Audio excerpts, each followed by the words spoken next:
Good morning and welcome to Big Z Sports presentation of high school softball tournament coverage. Today, in this Division 6 state championship, the Garaway Lady Pirates take on the Tri-Village Lady Patriots.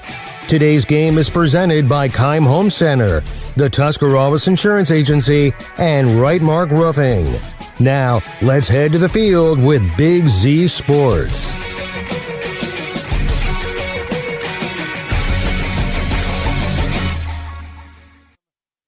Sports has you covered all afternoon with the Garaway Lady Pirates and the Tri-Village Lady Patriots. Good morning, everyone. I'm Joe Geckler, along with Nick McWilliams and a cast of thousands here already waiting for this game to start.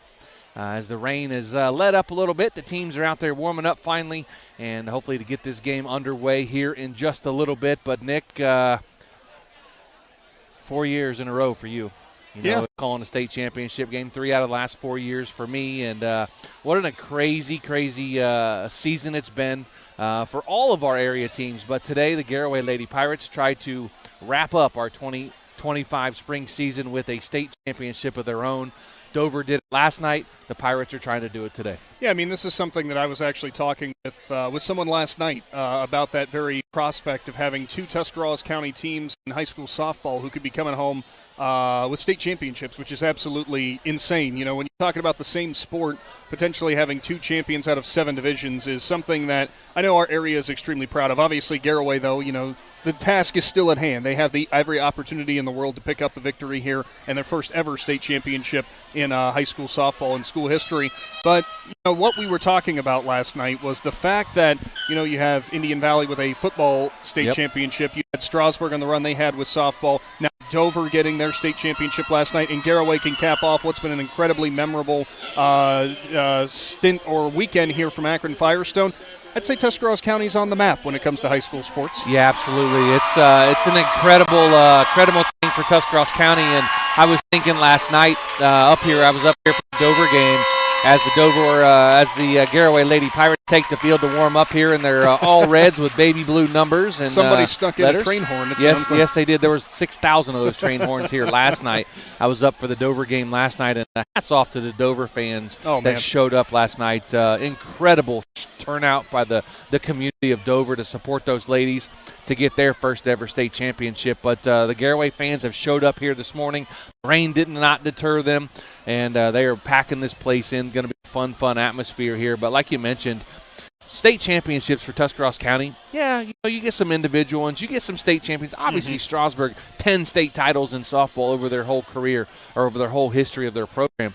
But if you look in the last 4 years, Nick, dating back to the three-peat for Strasburg, this year for Dover, that's 4. And if Garaway will be able to pull it off today, that'd be 5 softball state championships in the last 4 years for the Tuscarawas County area. Yeah, I mean, we have said this year in and year out, you know, and it's not just us blowing smoke. It's not just us trying to convince anybody that, hey, the softball is incredibly good around our area. No, it really is, and the proof is in the pudding right now whenever it comes to the results. And, you know, this is part of the reason, though, that you are seeing teams like a Garaway, like a Dover, or any of the other teams that make deep tournament runs is because the old adage, and I know I say it, and it's a tired phrase that I use over and over again lately, but iron sharpens iron. Sure. And we know that is an absolutely true statement because these are the competition that they go up against week in and week out in the regular season, then into the tournament. It prepares you all for moments like this. Now, obviously, there is no grander stage than this when it comes to high school athletics, you know, a state championship. But with that in mind, I mean, the pressure there is there. But at the end of the day, given what you have to go through a regular season, whenever your competition is that good, getting to this stage, it doesn't even feel that much more, you know, difficult to be here. Now, obviously, you have to go out and perform. That's going to be the biggest thing. We saw Garaway in their state semifinal game. Had some hiccups, had some moments earlier on that, you know, was just not what we expected to see out of the Pirates, but obviously they recovered well. That is a great ability, great asset to have, being able to recover well. but I think you and I are in agreement when we say you cannot start this game like you started the state semifinal game. You cannot. If you go down 3-0 to this team again, you got to fight out of a hole. You don't want to do that. Obviously, Kylie LaCroix picked them up in the bottom of the first with that 3-run bomb, but, really got their offense rolling, got the confidence going for the Lady Pirates after that home run. As Dennis Coachmeter said in the pregame, and you'll hear it coming up in just a little bit, but he said, you know what, that really sparked our team's confidence and really got us rolling. So it's going to be a lot of fun here today. And if you look at the competition, you mentioned what Garaway goes through all season long. The IVC is one of the best conferences for softball in the state of Ohio. You got to run through Strasburg. You got to run through Conotton Valley, who is dominant and went to the regional semifinals this year and took on Notre Dame, a team that won state this year. I was going to say a team that was here and a team that capped it off. And they only lost to them 3-1. And that's the team Strasburg has beat the last 3 years in the regional championship game to get here. So there's a lot of competition that Garaway's been through. The teams that they play in the area, Indian Valley, that's another team that they have to run through twice. They played Ridgewood in the regional championship game or regional semifinals. And you look at it, it's like, oh, my goodness, like all of the teams in our area, Garaway plays them at least once a year, and if not twice. So the competition, I think these ladies are ready, the competition ready, and to go up against that type of competition to get you here, get you ready for that. We talk about that during football season too. In the Valley, who'd they play last year and who'd they beat? They beat Dover, and then that really propelled them into the state and really got them ready for that competition they were going to see in Division IV. Yeah, I mean, it's simply put, it's that. I mean, that's kind of like the whole point that we were making there. And the biggest thing, though, about this matchup, if you're Garaway, you're a team that came in here, and we didn't run down through the records for all the teams that made it to the state tournament. Garaway is one of the very, very few teams who is making this state title game appearance with double-digit losses. And I'm sure that there's some fans out there who aren't aware of Garaway softball, might have seen that in their programs and thought, really, a 10-loss team is in the state championship? Yeah. On the other side of the coin, you got Tri-Village, who hasn't been beaten this year. They're 29-0.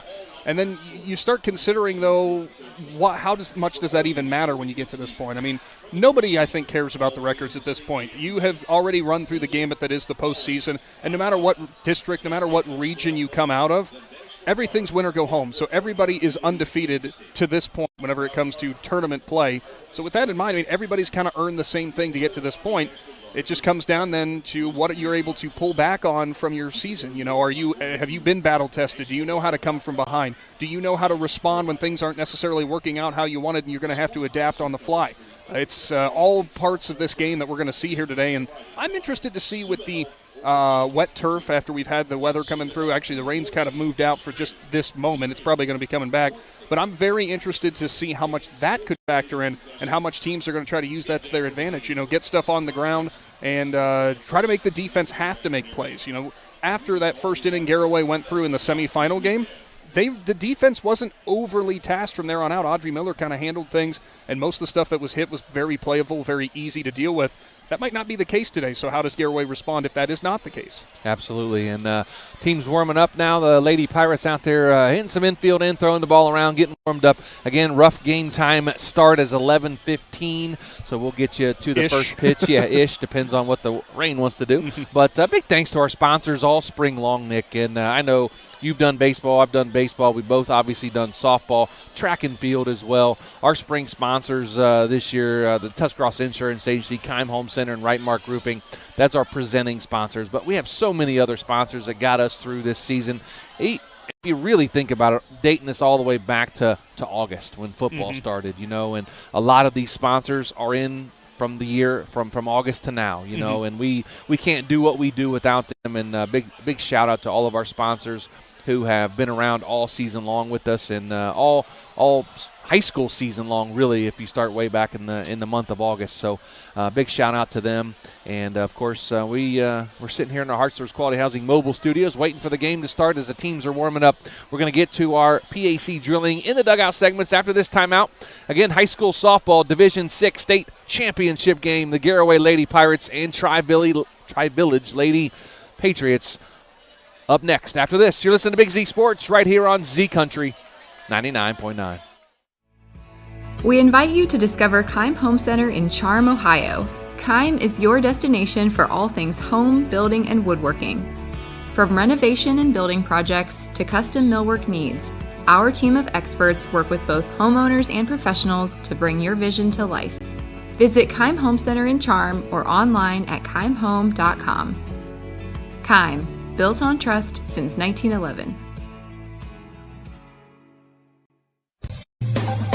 Hi, I'm Zach Motice with the Tuscarawas Insurance Agency. For all your auto, home, farm, and business insurance needs, contact our team at the Tuscarawas Insurance Agency or stop in and see us at one of our 3 locations in downtown New Philadelphia, Sugar Creek, or in Strasburg, providing excellent service to the Tuscarawas Valley since 1885. Everyone here at the Tuscarawas Insurance Agency would like to wish all area athletes good luck this season.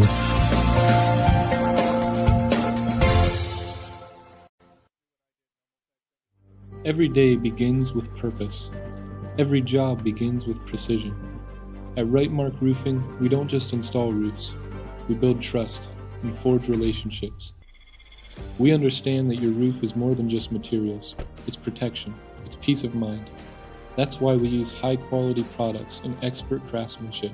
With a sharp focus, our team is always ready to hit the mark. Call Rightmark Roofing. Let's build a future that stands strong. Wood Electric has been trusted with all of your electrical needs for over 30 years. They are the place to call for residential, commercial, and industrial work. Wood Electric is available 24 hours a day and ready to help with any electrical problem, outage, or installation. Wood Electric, serving Tuscarawas County and beyond since 1988. Like Wood Electric on Facebook or find them online at woodelectric.net. Are you ready to give your home a new look? Look no further than Wayne Door, your one-stop shop for all your residential needs. Garage doors, entry doors, windows, and patio doors. Wayne Door has everything you need to upgrade your curb appeal. With 24/7 emergency service, you can trust their technicians to be there when you need them most. Stop by the Dover showroom on State Route 39 or visit WayneDoor.com and let the experts help transform your house into the home of your dreams. Wayne Door, more than just garage doors, from the people you can trust. Big moments are coming. Are you ready? If you need sponsor banners, graduation programs, or yard sale signs, the East Central Ohio Print Center has you covered. Visit ecoprintcenter.org. And if you've got a new driver in the house, East Central Ohio ESC offers flexible driver's education with in-car training and online options. Scholarships are available from signs to steering wheels. The East Central Ohio Educational Service Center is here to help. Find out more today online at ecoesc.org. Located right off 39 east of Sugar Creek Cartage Company is a family-owned and operated business since 1953 and are looking for qualified Class A CDL flatbed drivers. They offer competitive pay and great benefits like paid family insurance at no cost to employees. At Sugar Creek Cartage Company, they are big on family comes first, and you are more than just a number. Contact Ashley Rodocker Monday through Friday, 8:30 to 4:30 at 330-852-2213. Go Pirates! Eagle Machinery and Supply in Sugar Creek is your Sempico dealer, carrying Gaso Cleanse and Diesel Max fuel conditioners, 2-cycle oils for mowers, leaf blowers, and chainsaws, plus Mega Molly, Syntho Lube, and fifth wheel greases. Check out Sempico Fall Cleanup and Winterizing products too. Eagle Machinery builds hydraulic hose assemblies and offers cylinder and pump repair, plus welding and machining services. Join the Eagle team. They're looking for machinists, fabricators, and electricians. Go to eaglemachines.com for details. Welcome back to the Wood Electric pregame show. Joe Geckler in the dugout with Tri-Village head coach Emily Osborne, presented by PAC Drilling. Coach, you knocked off Downton 1-0 in the state semifinals back on Friday afternoon. Looking back, how do you feel your team played?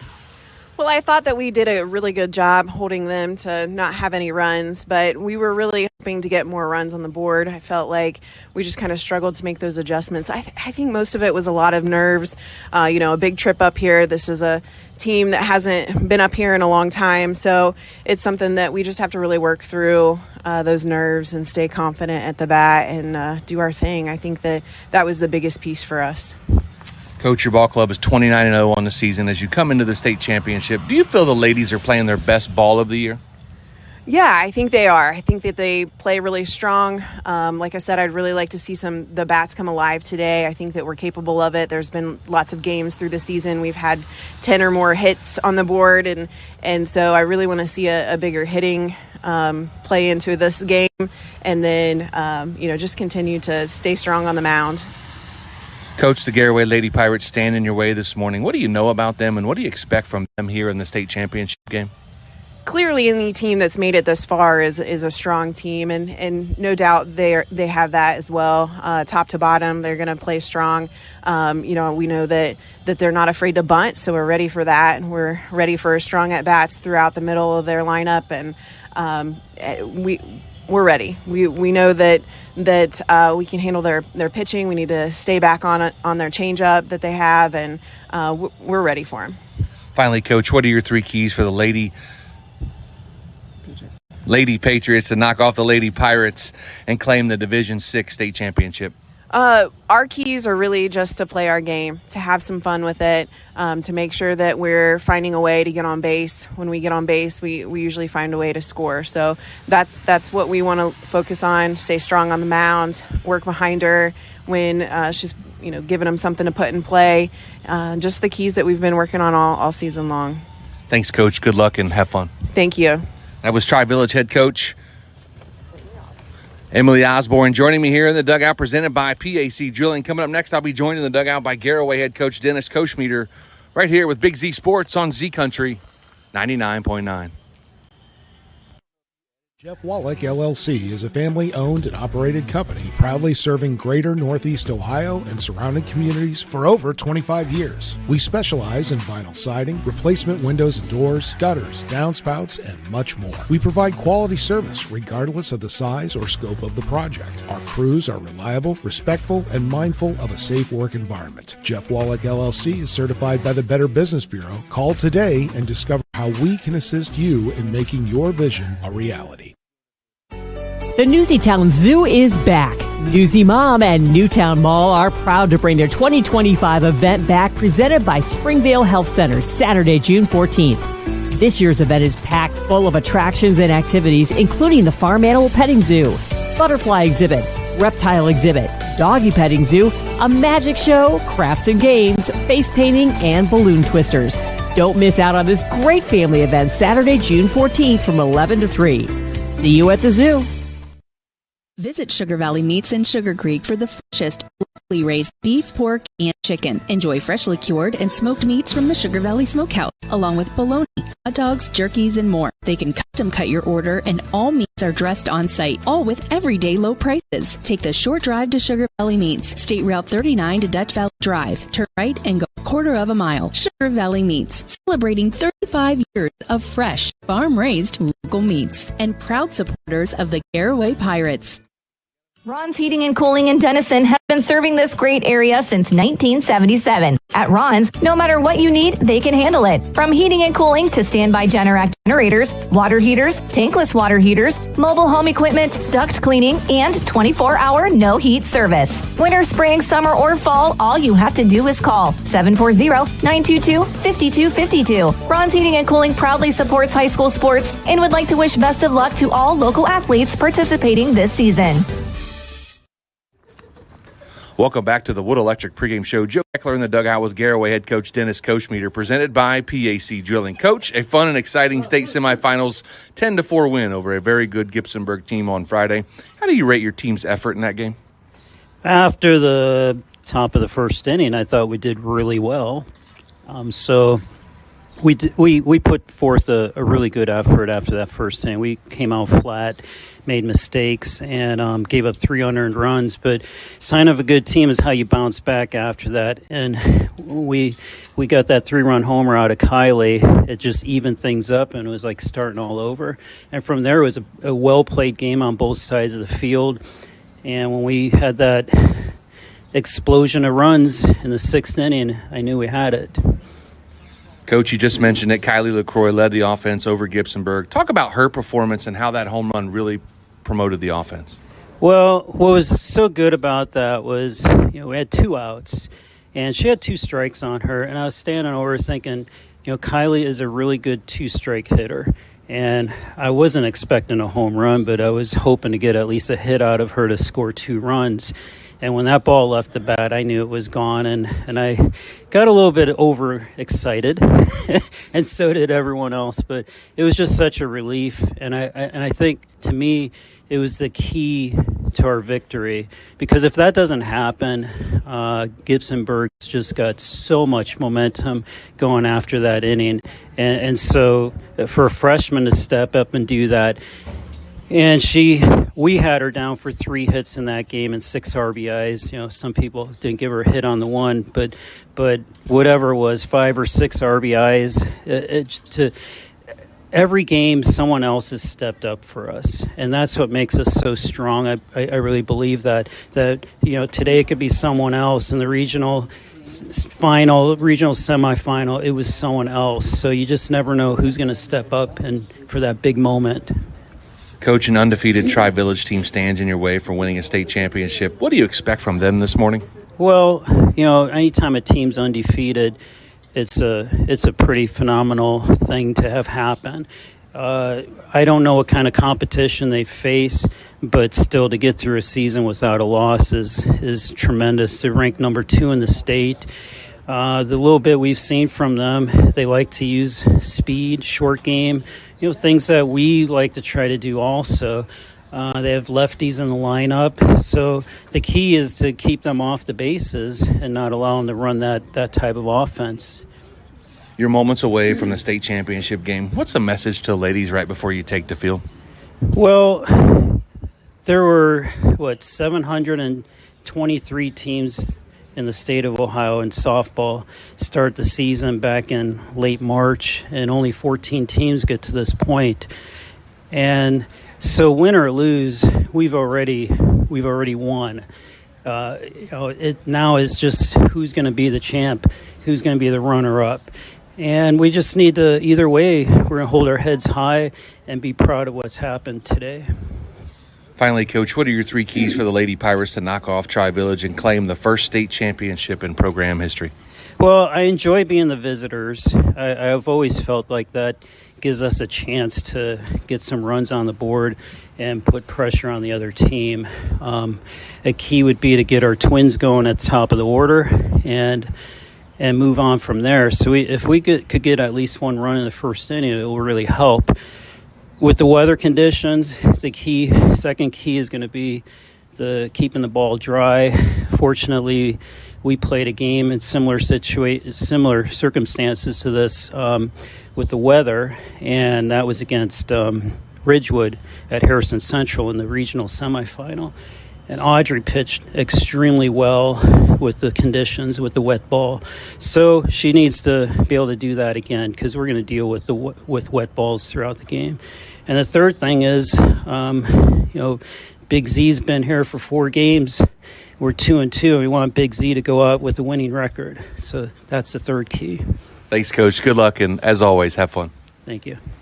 That was Garaway head coach Dennis Kochmeter joining me in the dugout, presented by PAC Drilling. Coming up next, the Wendy starting lineups and first pitch of Tri-Village and Garaway right here with Big Z Sports on Z Country 99.9. The Tuscarawas County dairy farmers want you to know that low-fat chocolate milk is a great choice for student-athletes and hard workers. It provides the nutrition needed after practices, games, or a hard day at work, and it tastes great. Low-fat chocolate milk is packed with carbohydrates for energy, proteins to repair muscles, fluids to rehydrate, plus vitamins and minerals to help build strong bones and bodies. It's the official beverage of the Ohio High School Athletic Association. Tuscarawas County dairy farmers. Farms. Family. Food. Cush Financial Group has been proudly serving the community's financial needs for over 35 years. The team at Cush Financial follows an industry-leading service model with a unique approach and fiduciary responsibilities associated with their board-certified financial planner. With over 75 years of combined experience, the advisors at Cush Financial Group are here to help you achieve your financial goals. Contact their office at 330-308-8700 or visit their website at cushfinancial.com to see about scheduling your free consultation today. Securities and investment advisory services offered through Independence Capital Company Incorporated, member FINRA SIPC. Hi, this is Jan McInturf. For the past 30 years, the residents in and around Tuscarawas County have made the call to the realtors and staff at McInturf Realty for buying and selling of residential and commercial properties. We truly live in a great community. For myself and all the agents and staff at McInturf Realty, we would like to wish all the area athletes good luck this season. And make the call to McInturf Realty at 330-364-SOLD or find us online at McInturfRealty.net. Into Akron Firestone Stadium for the start of the Division 6 state championship game between Tri-Village and Garaway here today with Big Z Sports. We're going to take a look at the Wendy's starting lineups. Nick, you have Tri-Village. I do. Tri-Village will be your home team today, so they will be out on the field defensively first, and leading things off for them is their third baseman, number 13, Emma Greer. Then your designated player bats second, number 12, Emma Cantrell. Your catcher in the number 3 spot, wearing number 2, is Haley Burke. In the power spot, number 1, batting fourth, is going to be your shortstop in Cameron Osborne. Left fielder number 5, Ariana Baker, will follow her up in the 5th spot. Batting 6th, number 17, Cash Mead, she'll be your right fielder. After that, it will be Ty Mize, who is wearing number 3 and will be your second baseman. Miley Byerly will be your center fielder, wearing number 4, and routing things out in the batting order, the first baseman, Callie Brandon, who is number 9. Your flex player will be on the mound, number 20, Elizabeth Pauling, and we just saw her shut down Dalton in their semifinal game. That is your starting lineups for Tri-Village, brought to you by Wendy's. Let's take a look at the Wendy's starting lineup for the Garaway Pirates. Number 7, Krista Miller. She's in center field and leading off. Number 28, Kayla Miller's in left field, batting second. Batting third, the pitcher, number 12, Audrey Miller. Batting cleanup, the freshman, number 13, True Tango's at shortstop. Number 53, Kylie LaCroix bats fifth in right field. Number 25, Nadia Pope, is in the 6th hole in the designated player role. Number 4, Jaylene Jimenez at third. Kalea Glazier batting 8th at first base. And Keaton Yoder in the 9 hole. Again, Miller, Tango, LaCroix, Pope, Jimenez. First pitch, the Sugar Creek Cartage first pitch on the inside corner. Strike number 1. As Keaton Yoder rounds out the batting order. That's your Wendy's starting lineups for the Garaway Lady Pirates. We'll get to the defensive alignment for Tri-Village here in just a couple of moments. The 0-1 pitch is going to be outside for ball number 1. Now 1 ball and 1 strike. Ariana Baker in left. Miley Byerly in center. Cash Mead in right. Emma Greer at third. Cameron Osborne at short. Ty Mize at second. Kaylee Brandon at first. Haley Burke behind the plate. And Elizabeth Poling, the pitcher. Inside corner, strike number 2. Another delayed call by the umpire. We're going to have that to deal with that all day. So 1 ball and 2 strikes to Krista Miller. Came into the game batting .458 with 3 home runs, 23 RBIs, and 10 stolen bases. Poling wants a new ball after that one slipped out of her glove. Probably a little damp coming off the turf. A little bit, yeah. The rain looks like it's subsided a little bit. Really can't tell if it's raining. If it is, it's just a misty. I don't think it's doing anything. Yeah, I think it's just a stop in the rain, which is great. Maybe God's taking care of us and getting it out of here. The baseball or the softball gods. Whoa, that ball was swung on and blasted down the third base line, but foul. Heads up for the food trucks out there in the parking lot. In the parking garage. You parked in the parking garage. You thought you were safe, but she probably put one on the roof of the parking garage out there. Krista Miller, the junior, steps in again. Now the 1-2 pitch from Poling. Rocks and fires. That's slipped out of her hand now. 2 balls and 2 strikes. Interesting fact for Krista Miller today. Needs 3 hits today to set the single-season hit record for the Garaway Lady Pirates. Impressive stuff there for Krista. And, starting off a state championship game with that knock, and not only that getting to those 3 hits would be incredible. The ball's going to be popped up. Second baseman calling for it and squeezes it for out number 1. That's Mize over at second as she squeezes the fly ball by Krista Miller for out number 1. Yeah, some solid contact for Krista Miller to start things off, so that's getting off on the right foot. Going to bring in her twin sister, number 28, Kayla Miller. She's the left fielder today. She's batting .357 with 14 RBIs, 25 runs scored, and 18 walks on the season for Kayla Miller. We saw her run the count back in the state semifinals and worked it back for a walk. It's going to be high for ball number 1. Something that we saw from Poling in Tri-Village's state semifinal win, too, was she did not really allow a whole bunch of contact. Didn't have a ton of strikeouts, but most of the contact was rolled over on or popped up. So Garaway's going to have to work on hitting it on the screws. Not on now that the one. 1-0 pitch, bounce back to Poling at first. That's going to go 1-3 on the putout for out number 2 here in the top of the first inning. I just had to say something about rolling over on a pitch, and that's exactly what happened for Kayla Miller. That's going to bring in number 12, Audrey Miller, the pitcher. She is batting .421 on the year, 6 home runs, 26 RBIs, 22 runs scored. Miller in the circle today for the Lady Pirates. Now the first pitch to her, right down the middle for strike number 1. Didn't really get to see, didn't really get to see Audrey do a whole bunch on the offensive side of things as she had 2 sacrifices in the state semifinal win, but she didn't need the extra offense. Her teammates picked her up. So true tango on deck for the Lady Pirates, but the 0-1 pitch to Miller. Swung on and fouled off back towards the third base dugout for strike number 2. No balls and 2 strikes. 2 outs, top of the first, no score between Garaway and Tri-Village. Just underway in the Division 6 state championship game.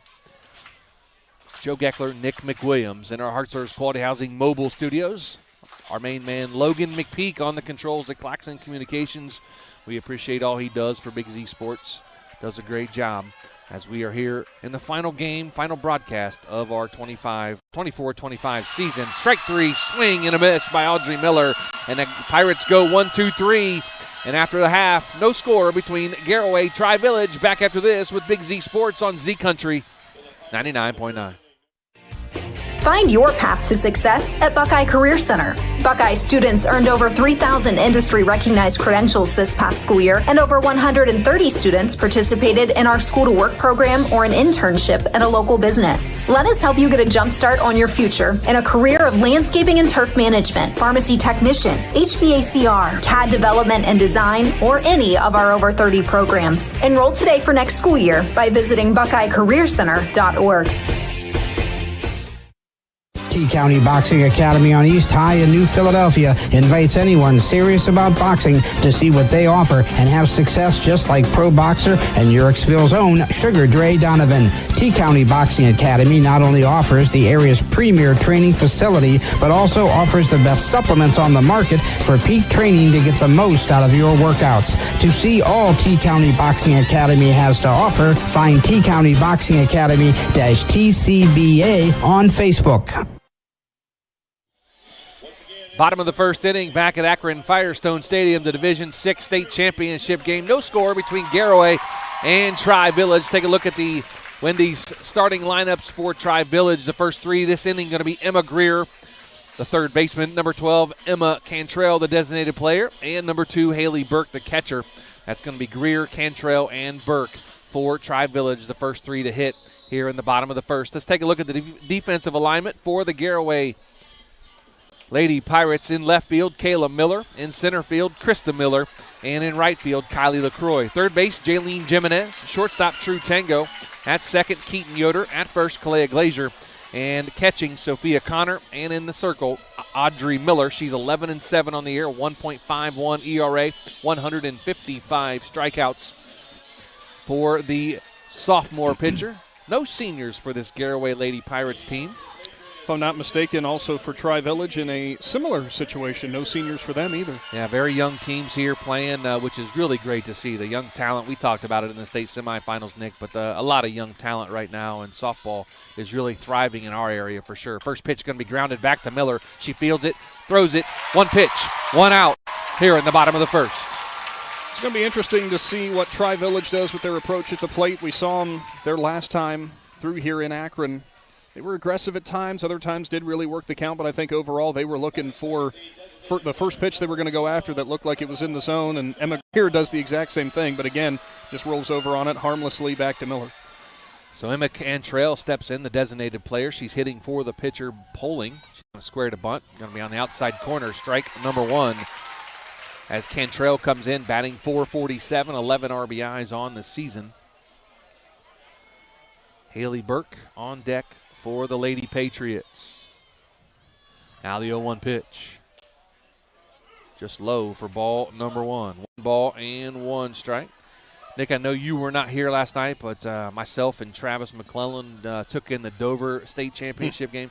Man, that crowd was absolutely electric last night, and what a great atmosphere as she swings and fouls one off, does Cantrell, to make the count. No, 1 ball and 2 strikes, but great job by the Dover fans turning out, supporting that team, and great turnout, though, for the team they played as well, and, the Holland, Springfield Holland. It's a bit of a drive for them because, if I'm not mistaken, up by the Toledo area. It's great at bat there for Miller against Cantrell. Went in, went out, went up on that last one after kind of working lower in the zone. Both these pitchers love to locate at all 4 corners of the plate.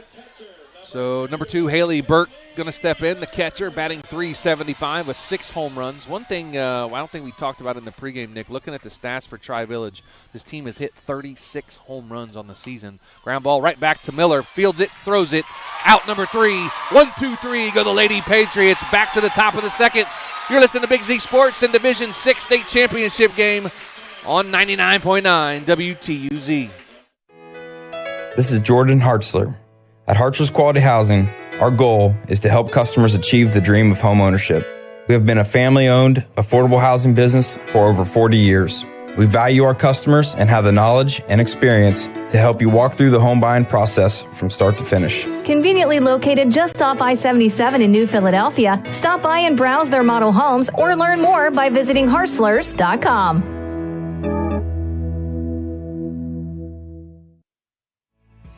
We invite you to discover Keim Home Center in Charm, Ohio.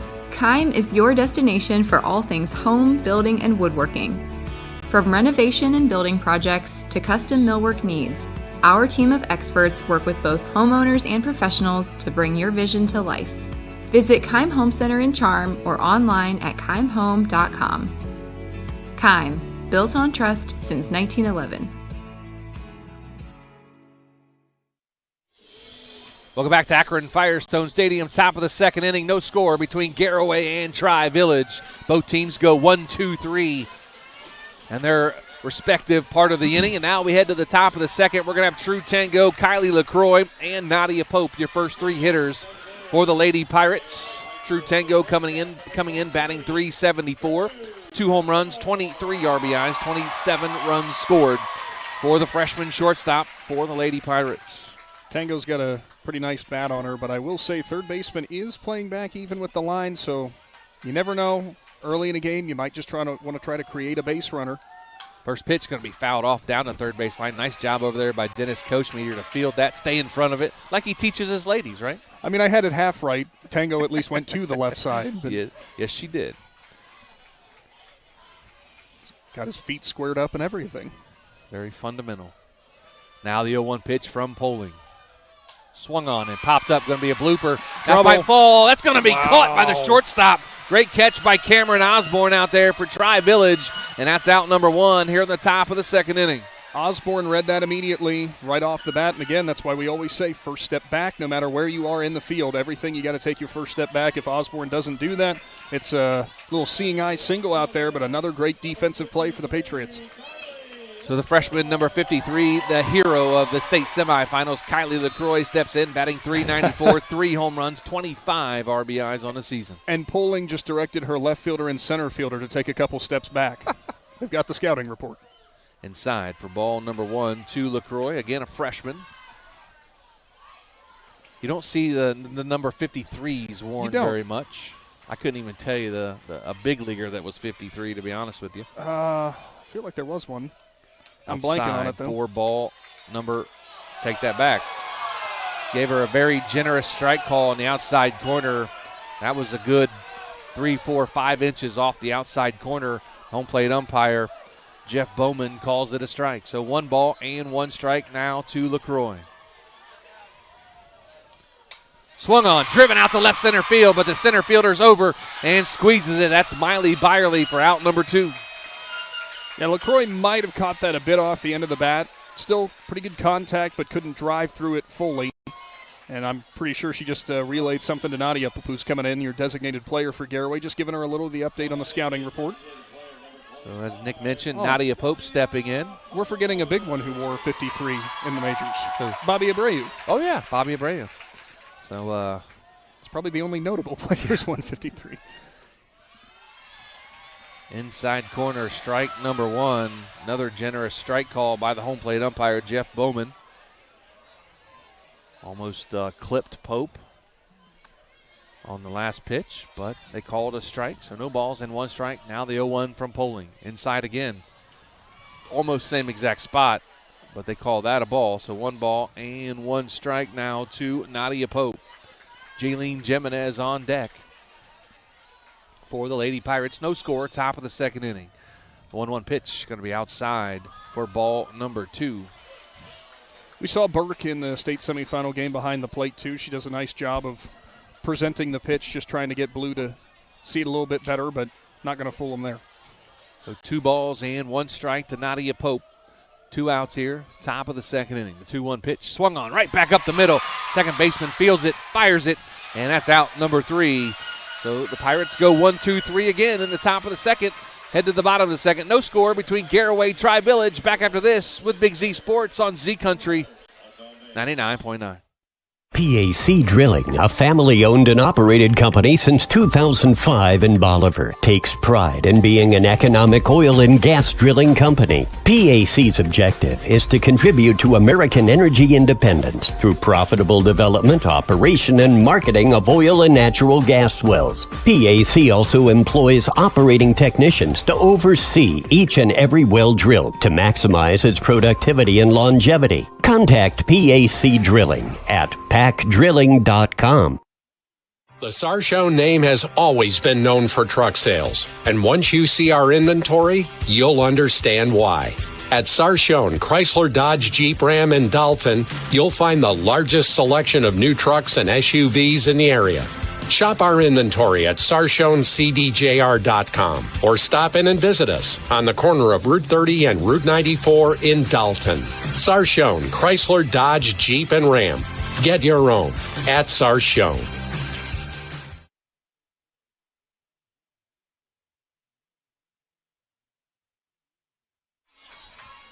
Bottom of the 2nd inning, back here in the state championship game for Division 6 as Audrey Miller throws a changeup and it hits the first batter, Cameron Osborne, right in the hip.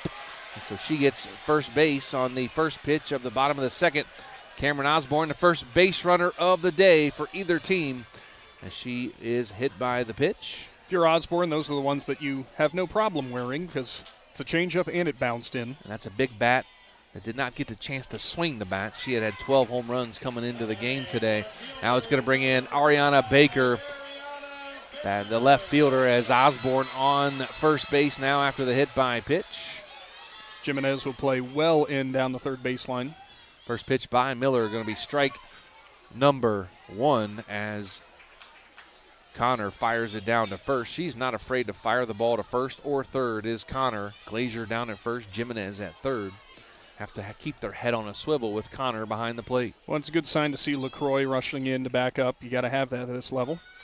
Squares around the bunt. She said she offered at it now. No balls and 2 strikes. They try to get the runner at first again. Fires it down. Actually hit Osborne on the arm. So the she's fine, though. Yep, she looks like she's doing okay. Nice job on the backup there by Keaton Yoder and Kylie LaCroix for the Garaway Lady Pirates. Now no balls, 2 strikes to Ariana Baker with Osborne on first after the hit by pitch. Got time called now by the home plate umpire, Jeff Bowman. Now Connor steps back in behind the plate, squats down, and throws the sign to Audrey Miller. The 0-2 pitch, squares the bunt again. Now she pulls away that time. Going to be 1 ball and 2 strikes now to Baker. Very interesting that Tri-Village was okay with the going with a bunt attempt on 0-2. But they might know how much runs are going to be a premium. Emily Osborne did say in the pregame they'd like to bunt. They like to play the small ball. So don't be surprised if you see him bunting with 2 strikes. Now the 1-2 pitch, strike 3 called. Out number 1, bottom of the 2nd inning. From up here, it certainly looked like for Miller that actually started up middle and ended kind of belt high and on the outside corner. That had some good movement on it. Second strikeout of the day for Audrey Miller. That's going to bring in number 17, Cash Mead, the right fielder, batting .378 with 17 RBIs. Every single time we come up here, there's always somebody who wins the name award when it comes to the tournament. And I think Cash Mead might get that this time. I would think so. Cash Mead is a really cool name. As she steps in, Audrey Miller fires. Swing and a miss. Strike number 1 to Meade. Runner over there in Osborne, not sure if they want to put her in motion or not, but obviously runs again, as we said, going to be a premium. So no balls and 1 strike to Cash Meade, the right fielder. The 0-1 pitch. Swears the bunt. She fouls it off. It's going to be now no balls and 2 strikes. Ty Mize on deck for the Lady Patriots. If you're looking ahead to the top of the 3rd inning for the Lady Pirates, you're going to have 7, 8, and 9. Jimenez, Glazer, and Yoder for the Lady Pirates. So no balls and 2 strikes now to, as she fouls off at the plate, does Cash Meade. No balls and 2 strikes. Count remains. Looks like the weather's cooperating a little bit so far. I see some ponchos out there, but some umbrellas. Some umbrellas up, but don't think it's anything major right now. It's a rather cool breeze.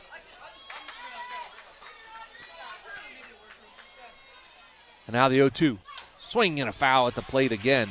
Count remains no balls and 2 strikes. Miller has went up and in or up middle back-to-back or maybe 3 pitches in a row to Meade, so you don't really want to tip your hand early with a changeup, but we saw Miller throw it quite a bit later on in the game in the state semi. So now no balls and 2 strikes to Meade. Miller delivers. Outside corner, just outside. Strike, a ball just like that earlier was a call to strike, but now that time it's a ball. So 1 ball and 2 strikes now to Meade. Well, in the early parts of this game, you're still learning where Blue's going to be calling them. I think he's still learning where he's going to call them. Meade wanting time to reset. Great at bat for her so far, even though she is still behind in the count 1-2. Audrey Miller gets her sign, rocks and fires the 1-2. Swing right back up the middle. Keaton Yoder fields it. Tries to tag the runner at second, and she could not come up with it, so that's going to be a infield single or a fielder's choice by Keaton Yoder as Osborne gets under the tag at second and Meade gets on first. Such a tough play for a second baseman, a tapper back up the middle that's chopped high. Getting down the line quickly was Osborne, and it's probably the right defensive play for Yoder to try to make that tag, but just a step behind. I think Coach wants a conversation here. Yeah, he's going to talk with the home plate umpire and try to see what's going on here and give the idea to the home plate umpire and say, hey, maybe talking to something. And I'm not entirely sure. I mean, Blue, since these are 4-person crews, you have an umpire at every base. And I mean, he's got a perfect view of it, but I'm not sure if he's asking maybe if the third base umpire might have had a better view if she slid kind of wide of the bag when try to avoid Yoder's tag. Or even the first base umpire, because she tried to tag her on the right field side of second base, so the first base umpire might have seen something as well. It looks like they're going to converse here and see. Coach Meter out there for Garaway saying, hey, we think she's out. Can you please confer? This is a situation, though, I really don't know how either other base umpire is going to have a better view to make that call. Sure enough, that is how it'll stand. They talked about it and said, nope, she is safe. But it does go down as a fielder's choice as Keaton Yoder tried to get the out at second. Could not come up with it, so does not go down as a base hit for Cash Meade. So that's going to bring in Ty Mize, the second baseman. She's batting .333, 26 RBIs from the 7-hole here for the Tri-Village Patriots. They're in their royal blue, all royal blue with red and white numerals.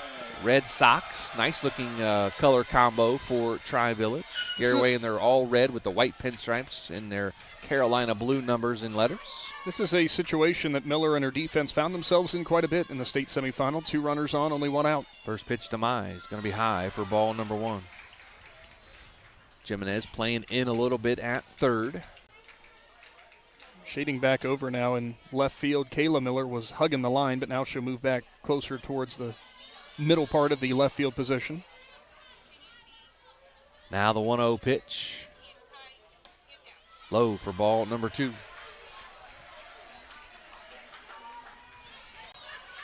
So 2 balls and no strikes to Ty Mize, the second baseman for Tri-Village from Darke County, just to the west of Dayton, right on the Indiana-Ohio line. It's a heck of a drive.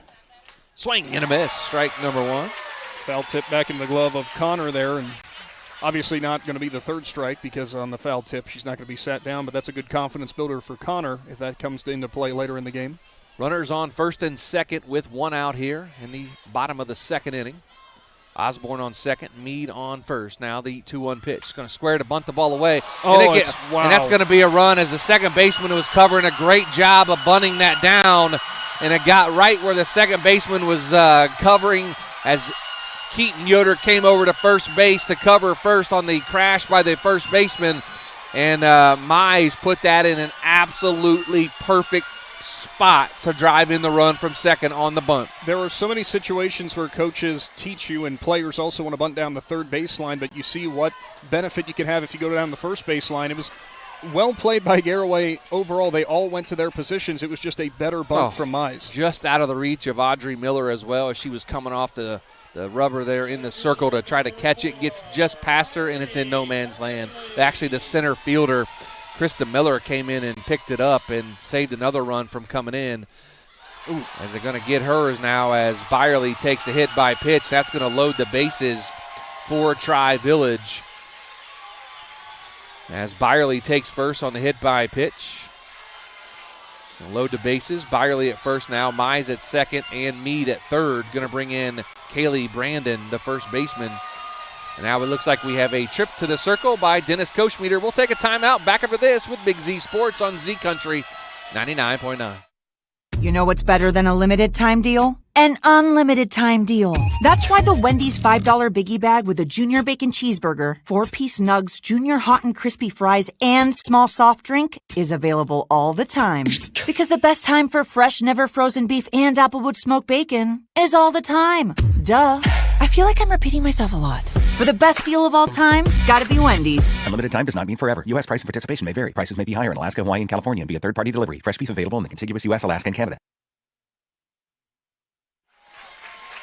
Mound visit over by Dennis Koshmeter, the head coach of the Garaway Lady Pirates, as he goes out and talks to his team, gets the defense set. Going to bring in Kaylee Brandon, the first baseman, wears number 9, batting .324 on the year. A run in already here in the bottom of the second inning. Tri-Village leads 1-0. First pitch outside corner, just outside apparently, for ball number 1. I think Connor set up on the inside part of the plate and Miller went outside, and she had to lunge across, so even if it was going to be close, that's going to be hard to get Blue to go on your side with that. Now the 1-0 pitch inside for ball number 2. 2 balls and no strikes now to Brandon. Emma Greer, the leadoff hitter. Corner's playing. I'm sorry, Joe, you're good. Corner's playing in, and Connor actually was going to throw it down to third there. It went to Jimenez, but I don't think she was very happy that the throw came in because she's not in a position to go back for the runner.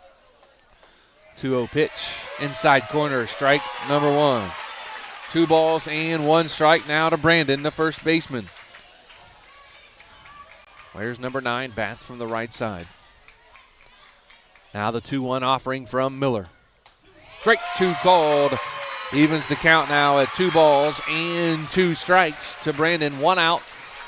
Bottom of the second inning, 1-0 Tri-Village over Garaway. If you're a Garaway fan, you got to love that location from Miller. She's been working it early. 2-2 pitch. Swung on and missed. Strike 3. And out number 2 here in the bottom of the second inning. Set her up, went outside and low, brought it up and away, or up and in, pardon me, on a rise. Brandon not even close to catching up with it there. But now we're going to see the second time through the order. We'll see how both Greer, Cantrell, and Burke have adjusted. Emma Greer steps back in. She grounded back out with a slow dribbler back to the mound, and Audrey Miller fired it to first for out number 1 in the first inning. But Emma Greer comes in batting .616 with 12 home runs and 48 RBIs on the season. First offering is high for ball number 1. Those first 3 outs of the game for Tri-Village, they saw a combined 6 pitches, so we're going to see probably a little bit more patience this next time through. Greer bats from the left side, wears number 13. Now the 1-0 pitch just outside for ball number 2. 2 balls and no strikes now to Greer. Miller got in the hole. 2-0 to Brandon, came back and struck her out. Now the 2-0 pitch. That's going to be down and away for ball number 3. 3 balls and no strikes now to Emma Greer, the third baseman. She's 0 for 1 on the day. The Pirates 2 outs, bottom of the second inning. Bases loaded of Lady Patriots. Going to be outside, and that's going to be ball 4, and a run comes in for Tri-Village to make it 2-0. And sometimes when you get back to the top of the order, you're seeing a batter again for the second time. You get worried about putting it too perfect, not just going in there and firing it. I think that might have been the case for Greer. She sat down Cantrell the first time up, so we'll see if Miller tries to switch things up and go right at her. So a walk and 2 hit batsmen here in the inning. 2 runs in for the Lady Patriots of Tri-Village. Going to bring in number 12, Emma Cantrell. She struck out her first time up. Bats from the left side. First pitch going to be low for ball number 1.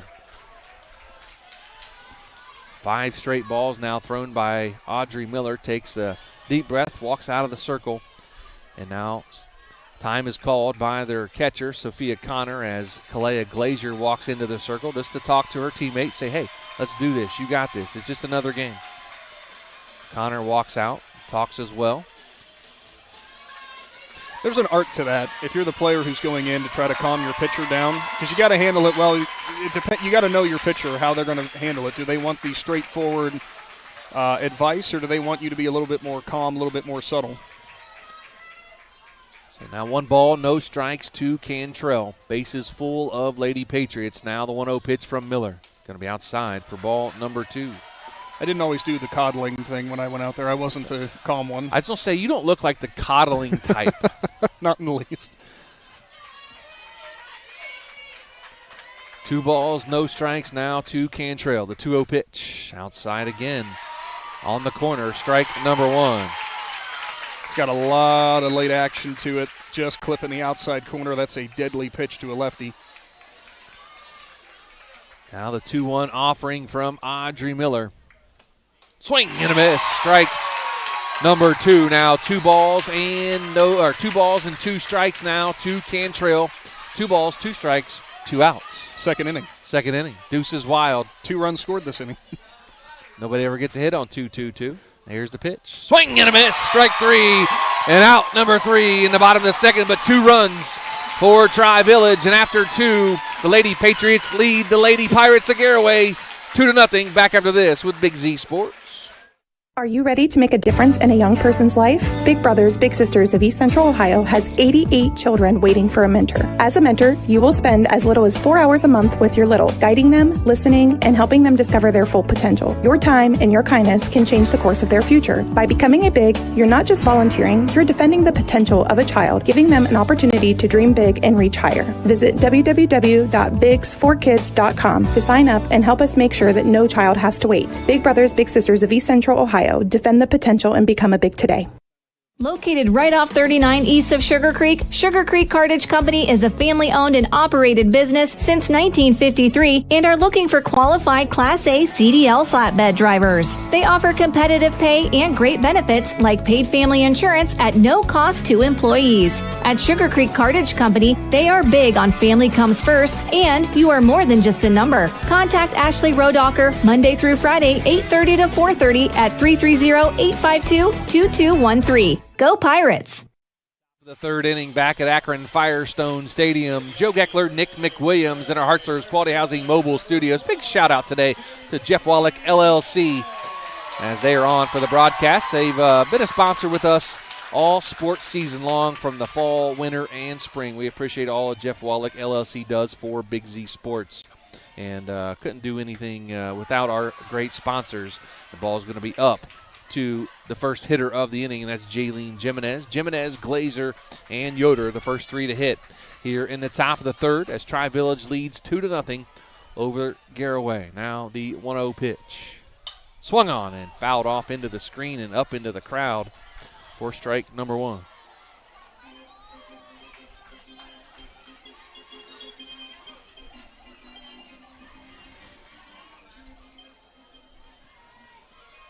So the 1-1 pitch now from Poling. Inside corner, apparently. Strike number 2. 1 ball and 2 strikes. Now to Jaylene Jimenez. Batting .303 with a home run, 12 RBIs, and 18 runs scored on the season. We don't know Poling's pitches, but she took something off of that. Might have had a little extra motion on it. Dropped in the zone to Jimenez. She was rather busy in the state semifinals. Yes, she was. Struggled early, but rebounded well. Swing and a miss. Strike 3 and out number 1 here in the top of the 3rd inning. Elizabeth Poling is not letting them kind of sit on the timing. She's moving things around and changing speeds really effectively. It's been very, very solid for her. She's had overall an extremely solid weekend up here from Firestone. Clea Glazier steps in, the first baseman. Where's number 19? Bats from the right side. Now the first pitch from Poling. It's going to be a strike on the inside corner. So Glazier batting .216, 7 RBIs, 9 runs scored. I know she tugs at your heartstrings with the number 19. So I said she's got the best number in all of sports. It's going to be high for ball number 1. I can think of a 19. You said, was it Bob Feller? Bob Feller and Bernie Kosar was why I wore 19. Joey Votto was 19. Yeah. Yep. So there's a couple of 19s out there. I'm not a Reds guy, but I always was a fan of Joey Votto. I was for a while until he overstayed his welcome. It's nostalgia, that's the problem. It was. 1-1 pitch. Swing, line drive down third base line, but just foul off the bat of Glazier. Nice piece of hitting there. Just pulled it foul as the third baseman gave it an effort, but it does go foul. 1 ball and 2 strikes now to Glazier. Looking back, it probably should have been 15 because my favorite player of all time was Sandy Alomar. Okay. Sandy Alomar, senior or junior? I'll say junior. You're a little young for senior. Yeah. So 1 ball and 2 strikes to Glazier. Poling steps in, now steps off, spinning the ball on her leg. Looks down at her wristband, gets the sign, now delivers the 1-2 pitch. It's going to be high for ball number 2. My favorite number baseball-wise was 24. Grew up a King Griffey Jr. fan. Not a surprise. Also grew up an Eric Davis fan, so 44. I was a huge Davis fan. Griffey's probably my all-time favorite, but Davis was probably my favorite Red of all time. Swing and a pop-up. Catcher's coming back for it. It's going to get over the screen and into the crowd. Nice job by the Garaway fan down there to make the snag. The count remains even at 2 balls and 2 strikes. It's kind of interesting. The netting does extend back to the roof, but the way this roof is designed, it's curved with the field, the backstop, so there is a gap that some of those come down through. Had one hit in the Dover game last night, landed in a row in front of us, and the Dover fan made a barehanded catch, and was a nice catch by him. Now the 2-2 pitch to Glazier. Swing and a miss on the outside corner for out number 2 here in the top of the 3rd inning. 3 punch-outs for Poling, and again, all that location, moving it around really nicely. I wouldn't call her a flamethrower by any means, but location you're going to benefit from more than velocity time and time again. So Keaton Yoder steps in, the freshman second baseman, batting .406 with 17 runs scored. Her average went up after the state semifinal game. She was only batting .400 in that game, so a couple hits there for Yoder to raise that average. Inside corner, strike number 1. Still the first time through the order for Garaway, so still learning some things about this pitcher. No balls and 1 strike. Poling gets her sign, now rocks and delivers. Swing and a drive out to left field. Left fielder played it perfectly. Couple steps in for out number 3. Pirates go 1-2-3, and after 2.5, 2-0 Tri-Village. Back after this on Big Z Sports. If you're planning a major concrete project, you need the help of Stocker Concrete Company. From precast concrete products to ready-mix concrete, sand, gravel, limestone, and concrete block, the professionals at Stocker Concrete can help you get started and keep you on the path to completion using the best materials you can find. Stocker Concrete is the concrete material provider you can count on. See them at 7574 Route 36, Janaden Hutton, or call 740-254-4626. The certified public accountants at Niedenthal & Company believe in the value of relationships. Niedenthal & Company has been in business for over 50 years in your community, helping individuals and businesses grow. Niedenthal & Company can help manage and prepare your payroll, plan your estate, and prepare your business and personal income taxes. Stop into the Niedenthal facility on North Worcester Avenue in Dover and become a valued client today.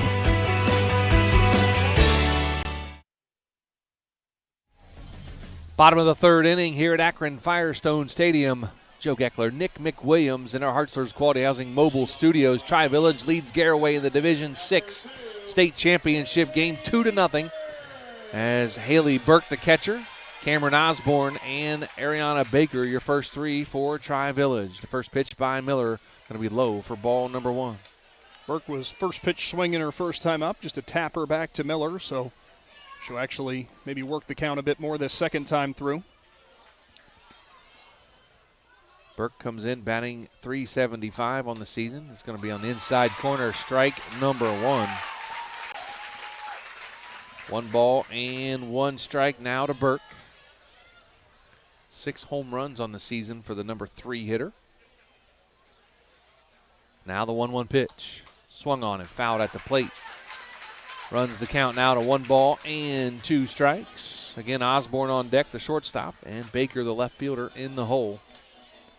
If you're Garaway right now, only trailing by 2, by all means, you're plenty of games still left to play, but still seems like there's a bit of nerves going out there for the Pirates, at least with their approaches at the plate, but credit to Poling, who's kind of keeping them crossed up. We'll see how the defense recovers after a bit of a rough half inning last inning. Now the 1-2 pitch swung on and fouled back to the screen. Count remains at 1 ball and 2 strikes. Newtown Mall, big sponsor for Big Z Sports. We appreciate what they do for us and jumping on our spring sports coverage. Check out the Newtown Mall. I grew up in a mall era, Nick. I know you're probably not a fan of malls, but I think they're a great idea. Oh, no, I always have a great time coming out of the Newtown Mall. And, in fact, I probably need to make a visit there. New shoes are in order. Well, they look okay. Trust me, the inside is not. So, yeah, head over to the Newtown Mall and see if you can find some new flashy sneakers. I know you're a flashy sneaker type of guy, not in right? the least. Oh, a hawk just come right up over top the stands here. 2-2 pitch. Swung on and missed. Strike. Oh, they call it a foul ball. Foul Is it just off of her foot? That does not feel good. Either the foot or the knee, and either one hurts. Oh, a late foul ball off the leg or knee of Haley Burke as she walks it off her left leg. That does not feel good at all. No, especially, there's no way to defend yourself or protect yourself. And, for Burke, who stars behind the plate for the Patriots, is probably thinking, man, I'm used to having protective gear for this kind of moment, but she'll be toughing it out, no surprise. Yeah, doing all right. She is a catcher, so catchers are a tough breed, Nick. We're all a little crazy. I was talking to a catcher that played for the Lancaster girls team last night, and she said there was days her hands hurt for several hours after the game. Swing, ground ball to Keaton Yoder, fields it, throws it, out number 1 here in the bottom of the third inning. Something there, Burke was really hustling down the line to try to beat it out. She's still hobbled a little bit. She kind of hit first base a little awkwardly. And actually, Sophia Connor just asked her as she rocked by if she was okay. And Burke gave her the nod. It's a state title game. There's nothing you're going to do to keep her out of that game. You're not going to come out of here. So Cameron Osborne steps in. She was hit by a pitch her first time up and came around to score on the beautiful bunt by Ty Mize. First pitch, changeup, inside corner, strike number 1. It's interesting starting off an at-bat like that. Now expect to speed her up a little bit with a rise. That's a big bat for the Lady Patriots. She came in batting .364, 12 home runs, and 32 RBIs on the season.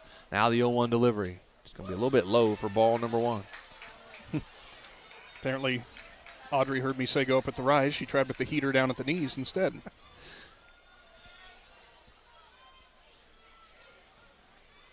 So Miller gets her sign, rocks and fires the 1-1, fouled off. 1 ball and 2 strikes now to Osborne.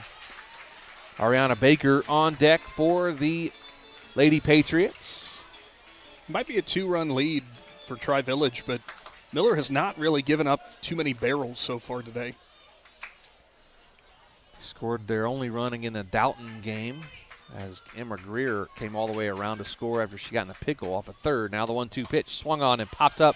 Miller catches it for out number 2 here in the bottom of the third inning. And again, like I said, not really giving up the barrels. That was on the inside part of the plate, just above the handle that she made contact. That ball, you can almost never put that anywhere. It's just going to be that harmless pop-up every time. So Ariana Baker steps in. She's 0 for 1 of the day with a strikeout looking. So they do a nice job here at Firestone Stadium. The hospitality we get here early, of course, Nick, and everybody's so friendly here. And first pitch going to be just a bit high to Baker. Yeah, it's for ball number 1. It's fantastic what they do at Firestone, and you know the history of this place going all the way back to professional softball, and now exists. Basically, the primary purpose is just for this. Now the 1-0. That's going to be strike number 1. I didn't know this until this morning. I was talking to a worker here, and I had no idea that this is literally the 100th year of this stadium. So that's an incredible thing here. Firestone Stadium been here 100 years. Now the 1-1 pitch is going to be high for ball number 2. And the improvements and the changes that they've made. I mean, I cannot think of a better venue to settle state titles than this right here. 3 years ago when we came up here, 4 years ago when we came up here, it was dirt and grass. Yep. And now it's turf. Now the 2-1 going to be grounded down the first base line and foul. Runs the count even now at 2 balls and 2 strikes to Baker. I'm always going to be a fan of the old school way of the dirt and grass, but considering the rain that we had come through and the fact we are still going to have 3 state title games played here today, I'll take it. Absolutely. You know what time it is, Nick? It's 2, 2, and 2. Oh. 2 balls, 2 strikes, 2 outs. Now the pitch. Swung on and fouled off. It remains 2 balls, 2 strikes. Back into the field of play off the brick facade. Yeah, off the facade and fires back out. The umpire picks it up, or actually Keaton Yoder picks it up, tosses it to the first base umpire. That is Rick Annan down there at first base. Second base umpire is Earl Pugh. Third base umpire is Mark Abiel. All male umpiring crew here in the Division 6 state championship game. That's going to be a changeup. Not quite sure where that missed, but hey, he called it a ball, so runs the count full now at 3 balls and 2 strikes. Sophia Connor asked, and Blue said it was up. Up where? In the strike zone? Because it went across the plate in the strike zone. That's what she signaled to her bench. Payoff pitch, swung on, gets under the glove of Glazier. Going to fire it to first. Did they get her? They got her! Great throw by Kylie LaCroix. They got her as the ball went under the glove of Glazier. She picks it up, fires it to first for the 3rd out of the 3rd inning. And we head to the 4th. Tri-Village 2, Garaway nothing. Back after this with Big Z Sports. Hi, I'm Crystal, General Manager at Loudon Motors Ford. I invite you to stop in and feel the difference of shopping for your next vehicle with our friendly, non-commissioned sales staff, or the personal touch that you will receive from one of the last family-owned and operated dealerships for nearly 100 years. So my question for you is, when will you experience the crystal clear and Loud and Clear advantage right here in sunny Minerva, Ohio? Dumont Sporting Goods in Dover and Canton has just what you're looking for, so your athlete has the best gear for the sports they play. Dumont's has a large apparel selection and can handle your customized screen printing as well as embroidery for your team or business. For sporting goods and for all your apparel needs, Dumont Sporting Goods in Dover and Canton has everything you want to play and look your best.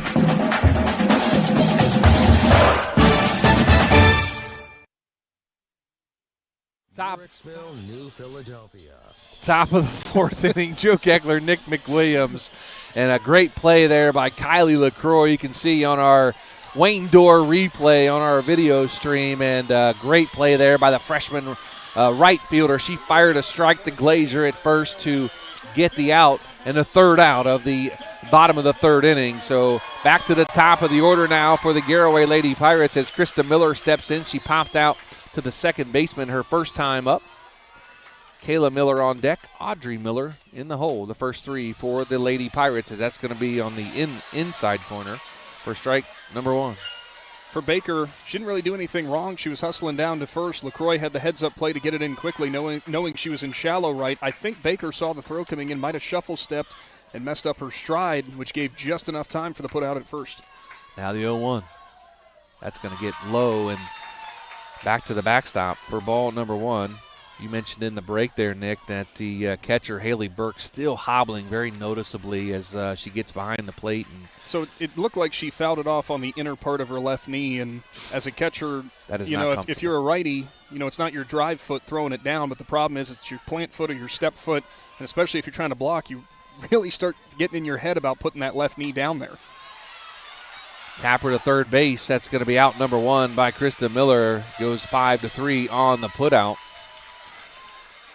For the Pirates, 1 out now, top of the 4th inning. They trail 2-0 to Tri-Village. Going to bring in number 28, Kayla Miller. Pirates still looking for their first hit of the ball game. Yeah, we need to say that as much as we can. You know, they say you never really talk about a no-hitter going, but Polling has a no-hitter going, but, we're going to talk about that as much as we can. Kayla Miller steps in. She grounded back to Polling in the circle her first time up. That's going to be inside the batter's box, but he called it a strike, so strike number 1. For both Polling and for Miller on the mound, they're clipping the front of the zone, and it's been incredible to watch them work in, out, up, down.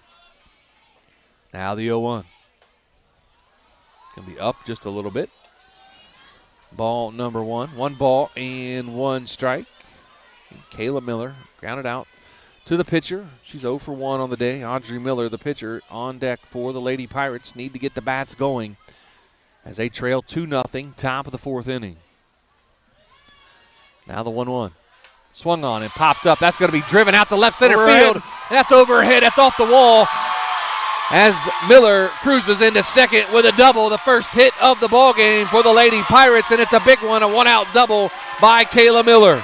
Well, I think we gave the Big Z kibosh there. Miller just biding her time. That was actually only the 4th pitch she's seen and really made great contact. Left fielder was playing back in Baker, but just struck well enough. It bounced right in front of the warning track.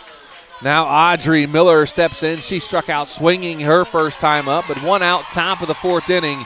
Tri-Village leads 2-0 over Garaway, but they have a runner on second with 1 out. Audrey Miller steps in. Shortstop was shaded over to second. Now she'll shade back in.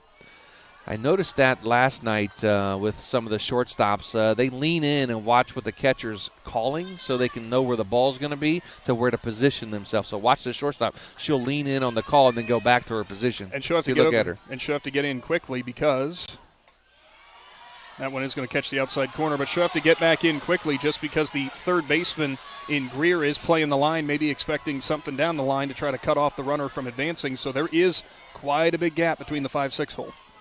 So 1-1 pitch now to Miller. Swing in. Grounded to short. Fielded, throw it. Got her at first for out number 2, but the runner does advance in Kayla Miller over to third base on the ground out by Audrey Miller. Going to bring in freshman True Tango. Overall, does get the job done, does Audrey Miller, and getting Kayla Miller over to third, but you would love to see it if you're the Garaway coaching staff have to come with just 1 out, but now with the 2 outs, Tango's got to find outfield grass or beat something out down the first baseline if she's going to keep the inning going and maybe get a run on the board for the Pirates. Don't see very many freshmen as your cleanup hitter, and that's exactly what True Tango is a freshman, and she is the cleanup hitter. Now the first pitch swung on and fouled back here to the screen for strike number 1. Tango's had a phenomenal freshman year. She came into the game batting .374, 2 home runs, 23 RBIs, 27 runs scored. See if the center fielder, no, it's pretty open to left center. Shortstop will be playing deep, though. Now Poling gets the sign, rocks, and delivers the 0-1. Changeup going to be out in front of it. Tango did a nice job to stay back enough to get a piece of it and foul it off. No balls and 2 strikes now to True Tango. Kylie LaCroix on deck for the Lady Pirates. What in the world is this bright thing that's trying to come out here? I don't know. It's like it's not the light band. It's an orange ball in the sky. I haven't seen that all morning.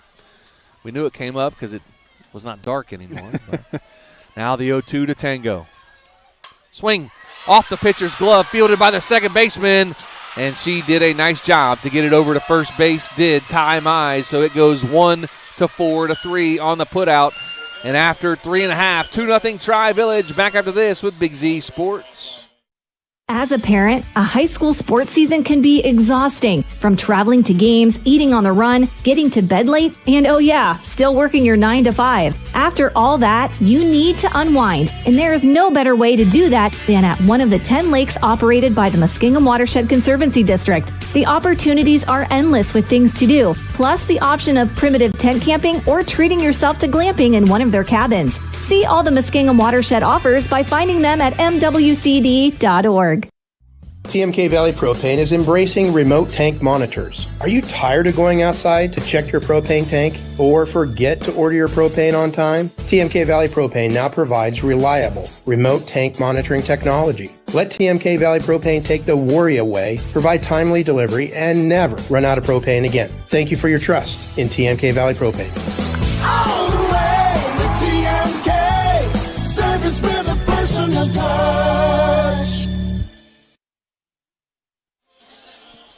Bottom of the fourth inning, back at Akron Firestone Stadium. 2-0 Tri-Village leads the Garaway Lady Pirates. And they're going to have Cash Mead, Ty Mize, and Miley Byerly, the first three to hit for the Lady Patriots of Tri-Village. Garaway threatened there in the top of the fourth inning, could not push across their first run, so score remains at 2-0 Tri-Village. Audrey Miller still in the circle. Swing. Not a swing, excuse me. Inside corner, strike number one. Big shout out to one of our teammates traveling to vacation. He got to leave this morning on vacation. One Bill Morgan headed down towards Virginia Beach. Wow. As Mead fires one into right center field as Miller slips on it, and that's going to be a base hit. Just another great job by Mead, just going with where the pitch was. Yoder was actually kind of shaded over towards first base and found that big open gap there between the second base and the position player in Yoder. Mead's second single. If you remember the first time Mead hit it to Yoder at second, she tried to get the runner going to second. They ruled it a fielder's choice. So that is she's going right there 2 times in a row now. So Garaway may have an idea where she's going to hit it the next time. Going to be low for ball number one to Ty Mize. We talked a lot about how great this facility is at Firestone, and we were saying about how, of course, being the home of state championship softball in Ohio, but a lot of travel tournaments played throughout the summer here as well. Absolutely. I know Akron University uses the field as well. Change-up going to be inside. Corner, strike number one. We can still see east-west up here. Still, can't really see north-south. North-south is a little challenging sometimes. Wait for the umpires. They all make a delayed call here at the state championship game. As she bunted at it, did Mize. 1 ball and 2 strikes now to the second baseman for Tri-Village with a runner on first and Cash Mead. 2-0 Tri-Village, bottom of the fourth inning. Remember, it was Ty Mize who had the RBI single back in the second. Miller gets her sign, spins, now rocks and fires. Just low for ball number 2, runs the count even at 2 balls and 2 strikes. Nobody out here in the bottom of the fourth inning. Turned out to be a decent morning, a little chilly still. We'll take it. Yeah, better than 100 degrees. Going to be high for ball number 3. 3 balls and 2 strikes. Once again, we see a Tri-Village batter rounding the bunt with 2 strikes. They are not shy about to try to play that small ball. It will pull Jimenez way down the line in third. So if a little poke over into left field could have a runner standing on third, depending on where it goes. Now the payoff pitch from Miller. Swung on and fouled down the first base line as LaCroix runs over there and grabs it. Count remains full now at 3 balls and 2 strikes to Ty Mize. Miley Byerly is on deck for Tri-Village. Nobody out here. Bottom of the fourth inning. Some other teams showing up for their games later on today. Swing and a miss. Strike 3 and out number 1 here in the bottom of the fourth inning. Had to battle a lot with Mize there to get the retirement, but she went outside a couple pitches. You saw that last one foul down the first baseline. That was up and in. Changing that location makes it so difficult on the hitters, and that's what you're going to have to do if you're Miller. So number 4, Miley Byerly steps in, the center fielder. She was hit by a pitch her first time up. I'd say she's seen one pitch, but it was off of her leg, so I don't even know if you can count that. She saw it hit her leg. Now the first pitch by Miller. Inside, swing and a miss. Strike number 1. Bottom dropping out of it for Miller, low inside. Unless you got a read on that right out of the pitcher's hands, you are not catching up to it. So Byerly steps back in. Miller gets the sign. Now rocks and fires. Turns and squares the bunt. That's going to be a foul ball. Strike number 2 to Byerly. Got to watch if you're the the runner on first in Meade. If there was going to be another bunt attempt out of Byerly, if it's popped up, you have to freeze. We've actually seen that already in the state tournaments of a player getting out at first because they did not freeze and it popped up and it was an easy double up. So now the 0-2 to Byerly. High for ball number 1. Kaylee Brandon on deck for Tri-Village.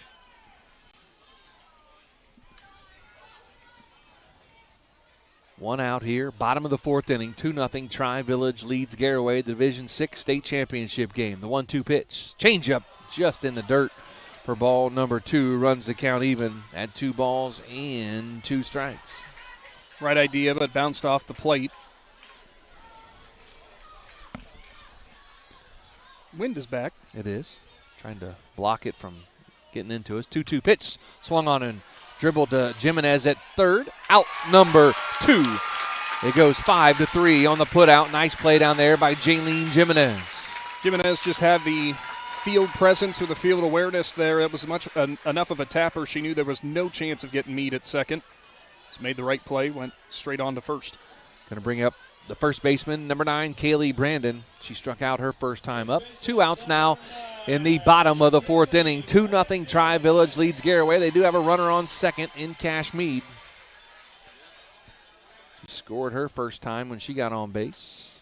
Inside for ball number 1. Brandon, her first time up, strikeout on 5 pitches.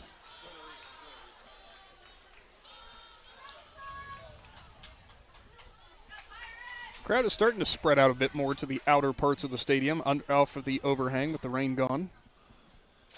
Swing and a miss. Strike number 1 to Brandon. 1 ball and 1 strike now to the Lady Patriots first baseman. Big thanks to Sugar Valley Meats in Sugar Creek. For any of your steak, chicken, meat needs, go out and see Sugar Valley Meats on Dutch Valley Road. That's where I get my meat from, and they do a great job. Steaks coming up for Father's Day, obviously next weekend. I probably won't see you since it's our last broadcast, but happy Father's Day. Yeah, same to you. And I've said from personal experience from working on a farm that we've dealt with Sugar Valley Meats before, a fantastic locally run operation, and they're not kidding when they say it's from local providers. Absolutely. Sugar Valley Meats in Sugar Creek. Make sure you check them out, again, on Dutch Valley Road in Sugar Creek. Changeup going to be popped up. Glazier calling for it. Steps back, makes the catch for out number 3. Pirates get out of the inning, going to the 5th. Pirates need to get the bats alive. Down 2-0. Back after this with Big Z Sports. We invite you to discover Keim Home Center in Charm, Ohio. Keim is your destination for all things home, building, and woodworking. From renovation and building projects to custom millwork needs, our team of experts work with both homeowners and professionals to bring your vision to life. Visit Keim Home Center in Charm or online at keimhome.com. Keim, built on trust since 1911. Hi, I'm Zach Motice with the Tuscarawas Insurance Agency. For all your auto, home, farm, and business insurance needs, contact our team at the Tuscarawas Insurance Agency. Or stop in and see us at one of our 3 locations in downtown New Philadelphia, Sugar Creek, or in Strasburg, providing excellent service to the Tuscarawas Valley since 1885. Everyone here at the Tuscarawas Insurance Agency would like to wish all area athletes good luck this season.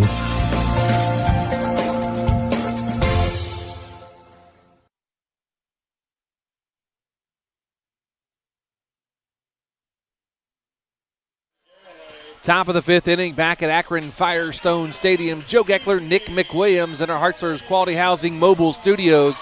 5, 6, and 7 for the Lady Pirates. LaCroix, Pope, and Jimenez. Looking to get some runs on the board for Garaway. Poling's first offering. On the outside corner, apparently. The other batter's box is a strike zone now. LaCroix's first time up, gave it a bit of a ride to center, but it hooked to left center. Kind of hung up in the air. Wind is blowing straight out to right now, left to right. Not a strong wind, but enough. Now the 0-1. Swing and a miss. Strike number 2 as LaCroix in the hole now at no balls and 2 strikes. She flew out to the center fielder her first time. Got a strike looking and a swing and a miss on the outside corner. We'll see if Poling tries to pull it back in now. It'd probably be wise to go a little farther outside. She may get that call. The 0-2 pitch. Nope, she didn't get it. 1 ball and 2 strikes. Pope on deck. Jimenez in the hole for the Lady Pirates, trailing 2-0 here in the top of the 5th inning to Tri-Village. Poling gets her sign, looks down at her wristband, now delivers the 1-2. Inside for ball number 2.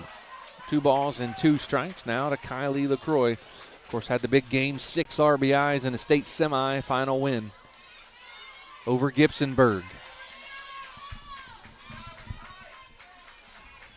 Task number 1 for LaCroix, obviously the 6 RBIs. She remembers it well, but just get the ball in play, just get something started off here for Garaway. Now the 2-2. Outside for ball number 3. Runs the count full now at 3 balls and 2 strikes to LaCroix. Only a freshman is LaCroix with a big effort there in the state semifinal game for the Lady Pirates. She got in the hole early at no balls and 2 strikes. Worked it back to full now at 3 balls and 2 strikes. Poling gets her sign, rocks, and delivers the payoff pitch. Swung on, driven down the third base line, and just foul, says the home plate umpire, Jeff Bowman. Count remains full at 3 balls and 2 strikes. Emma Greer was already hugging that third base line. Now she's probably going to take another step even farther over, seeing LaCroix on top of it. Now we're going to see how she adjusts. She rolled over on that last pitch. Now's the one you want to drive. Poling looks into her catcher, now looks over to the dugout, spins the ball on her right hip. Outfield shades left. Feel LaCroix can pull Poling here. That's how they're aligned. As Poling looks down at her wristband, steps on the rubber, now delivers the payoff. Swung on, driven into left field, base hit by Kylie LaCroix. A leadoff single here in the top of the 5th inning by the freshman, Kylie LaCroix. And that's what's so incredible is you say freshman, but that's something that you get from years of experience playing. She rolled over on the first offering that she saw foul. Then that was much more of a driven ball, just gave it an extra tick, let it get a little bit closer to the plate before uncorking. And actually Greer getting pulled over to the third baseline, which seemed right, like the defensive alignment for Tri-Village ended up burning them. Yeah. Nadia Pope steps in. She grounded out to the second baseman her first time up. Now runner on first, nobody out for the Pirates. Squares the bunt, pulls it back as LaCroix gets a nice secondary lead. The catcher, Burke, going to try to fire it down, but hangs on to it as LaCroix gets back in head first into first. You don't want to give another team momentum, so you don't want a wild throw down to first to let LaCroix go into scoring position. Now the 0-1. Pulls the bat back. Apparently, they say she offered at that first one. I thought she got the bat back in time, but 1 ball and 1 strike now to Nadia Pope, the designated player for the Lady Pirates. In outfield, in kind of shallow and left in center field. 1-1 pitch. A square bunted around. It is fouled off at the plate. 1 ball and 2 strikes. Jaylene Jimenez on deck for the Lady Pirates. She had a big RBI double in the state semifinal in that 6-run 6th inning back on Friday. That's what we said in that broadcast. You have to have production from 1 through 9 when it comes to the state levels of softball. Garaway had that, and they're certainly looking for it here. So far, the top and middle have a little production, but now the bottom part of the order has to respond too. So 1 ball and 2 strikes to Nadia Pope, the sophomore designated player for the Lady Pirates. Now the 1-2 pitch. Swung on, driven out to center field, but just in the reach of the center fielder, Miley Byerly, for out number 1. I thought she got more of that, did Pope, but just a can of corn as the center fielder comes off of the logo and makes the catch. We've seen that for a couple players today for Garaway. It catches the end of the bat, just didn't quite get it on the barrel. If it's on the barrel, that might still be flying. Jaylene Jimenez steps in. She struck out her first time up. Got a runner on first still in LaCroix after a leadoff single here in the top of the 5th inning. First pitch to Jimenez. Right back up the middle, fielded by Poling. Jimenez is gunned down at first base, says the first base umpire, Rick Annan. But LaCroix does get to second base. Nice play there by Poling, the pitcher for Tri-Village. You remember Poling in the state semifinal game took a line drive off the glove hand, and we didn't know if she was going to finish the game or not. Couldn't corral it when that one came in, but she remained calm and delivered it on down to first. Jimenez, it was close, but about a half step out. So Clea Glazier steps in now for the Lady Pirates with a runner on second and 2 outs. Swung on and popped up just into foul territory and out of the reach of the first baseman, Kaylee Brandon, just out of the reach. Decent amount of room here at Firestone, both in the backstop and down the baseline, so a lot of stuff does stay in play, but for Glazier's sake, that one, there was no way a defender was going to get to it. It was right up against the fence. So no balls and 1 strike to Glazier with a runner on second. 0-1 pitch. Going to be inside for ball number 1. Might have dropped actually a bit too low as well. Just got a text from Chad Wallach and his family listening in the Gulf of America. They're on vacation. Oh, I'm sure it's much nicer weather down there than it is I'm up sure here. it is too. So big shout out to the Wallachs for tuning us in.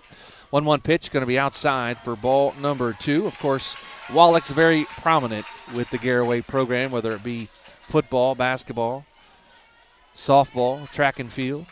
Clea Glazier is actually a cousin of Chad Wallach, so I'm sure they're tuning in to see how the Lady Pirates are going to do all the way down in warmer weather in the Gulf of America.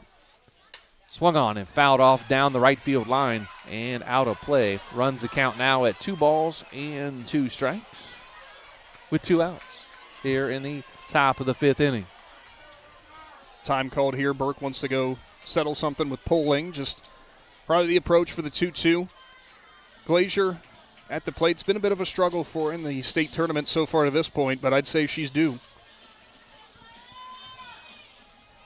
So 2 balls and 2 strikes, 2 outs, top of the 5th inning. Runner on second. That's Kylie LaCroix after a leadoff single to start the inning. Now Glazier steps in.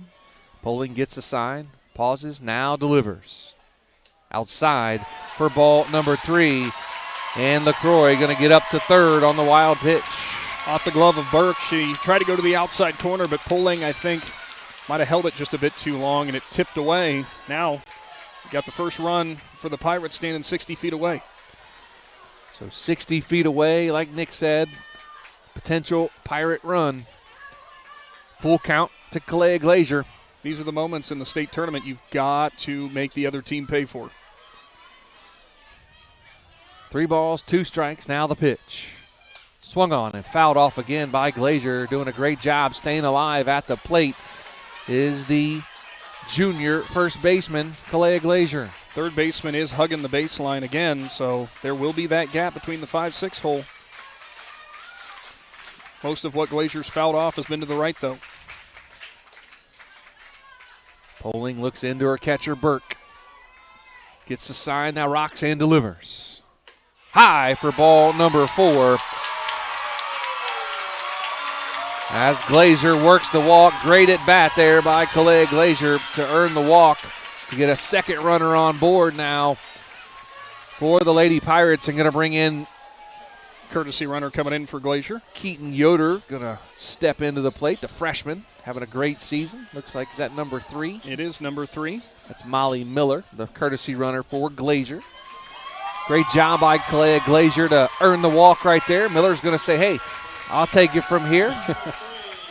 Now, the interesting thing is, sometimes you'll see teams try to get the throw down to second, try to get something tied up to bring LaCroix home, but with 2 outs, I don't know if you're really going to force the issue. I know there's 2 outs and small ball in effect, but you try to push one down the third base line a little bit with Yoder's speed. You see where the third baseman's playing, and right now she's even with the bag. The catcher's a little hobbled right now, so it'd be interesting to see if they could get that, as Poling does field her position well, though. Interesting to see what the first baseman does, too. Now they'll both come in front of the bags. It's going to be low for ball number 1. And sometimes that's the problem you run into. You start overthinking situations so much, especially when there's this much on the line. When they probably just told Yoder going up there, hey, swing the bat like we know you know how to. The 1 ball, no strikes to Keaton Yoder. Now the 1-0 pitch. Swung on and popped up. Maybe hit the roof. You may hear it. And it does hit the roof. It bounces out of the stadium. 1 ball and 1 strike.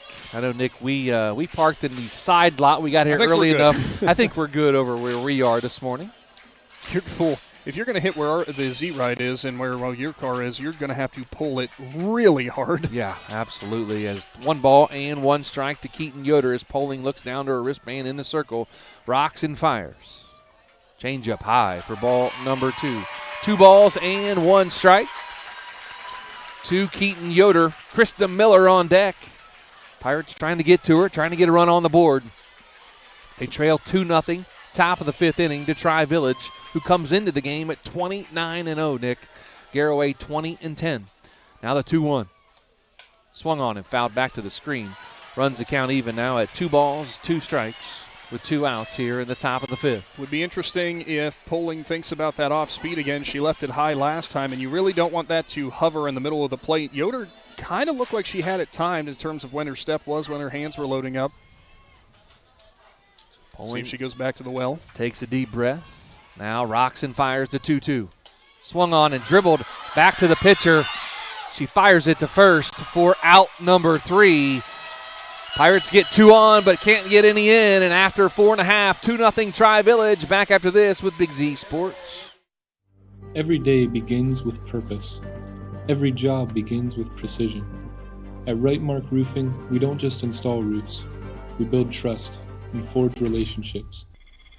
We understand that your roof is more than just materials. It's protection. It's peace of mind. That's why we use high-quality products and expert craftsmanship. With a sharp focus, our team is always ready to hit the mark. Call Right Mark Roofing. Let's build a future that stands strong. Wood Electric has been trusted with all of your electrical needs for over 30 years. They are the place to call for residential, commercial, and industrial work. Wood Electric is available 24 hours a day and ready to help with any electrical problem, outage, or installation. Wood Electric, serving Tuscarawas County and beyond since 1988. Like Wood Electric on Facebook or find them online at woodelectric.net.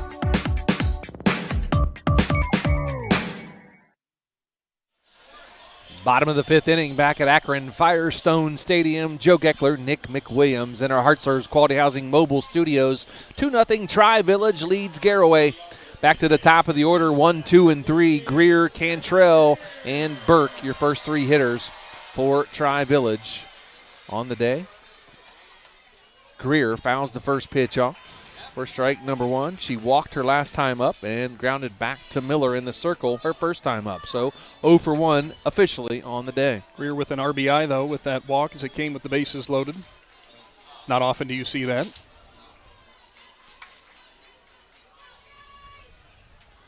Now the 0-1 outside for ball number 1.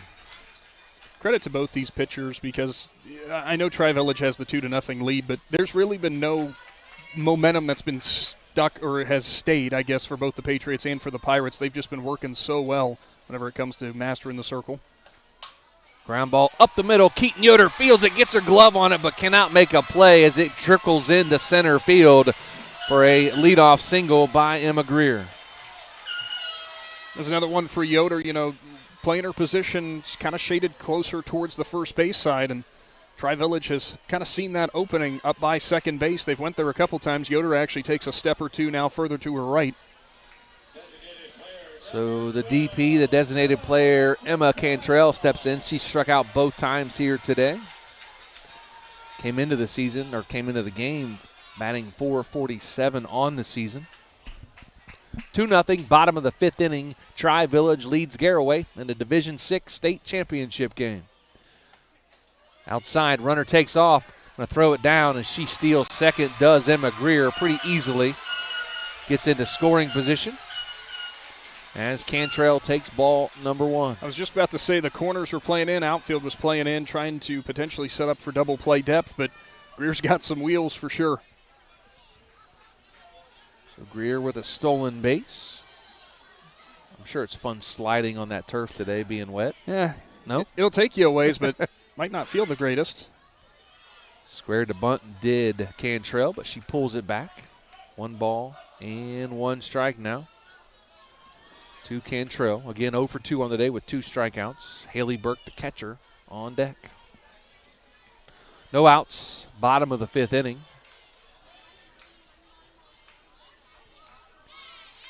And now the 1-1 pitch. Squares the bunt again and fouls it off. Runs the count now to 1 ball and 2 strikes. You know, on the way home, Nick, we could stop into Sammy Sue's, take some lunch. We talked about doing it on on Friday, but I think I got a little bit late as we got out of here a little bit late on Friday night. But stopping in on the way home at Sammy Sue's Barbecue in Dover. And actually, I think they're closed on Sunday, so I don't think we're going to be able to do that. I keep forgetting today is Sunday. But when they're open, stop in and get lunch or dinner. Brisket. Front Street in Dover, the brisket or the outsider, Sammy. Now the 1-2 offering. She offered at it. Strike number 3 and out number 1. It's actually a really big out there for Miller getting that strikeout. Again, Tri-Village not afraid to try the bunts with 2 strikes, but that's the risk you run. Going to bring in the catcher, Haley Burke. She grounded out to the pitcher and to Yoder at second. Her first 2 times up. And with that in mind, you know the ball's been up the middle and on the right side of the infield, so we'll see how the Pirates align. So Jimenez in about 5 feet in front of third base. Same as Glazier on the first base side. Inside for ball number 1. Kind of chase Burke out of the box there. She's going to be a little bit shy after fouling one off of her leg earlier in the game.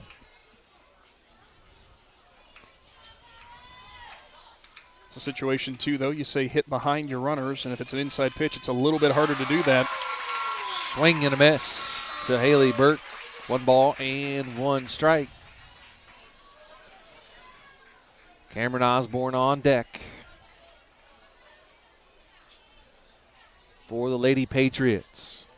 Looking to the top of the 6th inning. The Pirates will have the top of the order. Miller, Miller, and Miller. Swing and a foul ball. She did it again. She just stomped her leg like, dang it, that hurts. Stop. And then she did it to the other leg. That was her back foot. That was her back foot. Now she's fouled it off her shin, her right shin, and her right below her left knee.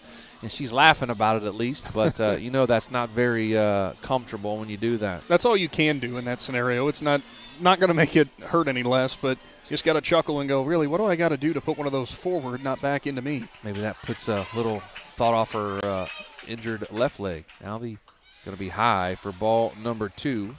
2 balls and 2 strikes now to Burke. You foul one off the other leg, it takes your mind off the other leg that you hit the first time. Maybe it doesn't hurt as bad. It's a net gain of 0 is the only problem. Exactly. 2 balls and 2 strikes to Burke. Now the 2-2 pitch. Swung on. Popped up into left field. That's going to be Krista Miller backing up, makes the catch, fires it over to third base, and Jimenez, not sure she was expecting the throw, but she did a nice job to corral it. But the second base runner over there, Emma Greer, was 3/4 the way to third base. If Krista Yoder would have looked up, she may have been able to fire back to second and double her off. But you know what? She's taught to get it back in as quick as possible. So. And also, if you're throwing back towards second base, you run the risk. There's a lot of green grass behind with the second baseman covering, and you just don't want her to. The end goal, she didn't advance, and that's all you don't want to see happen. Cameron Osborne steps in, takes a ball high. She has been hit by a pitch and popped out to Miller in the circle.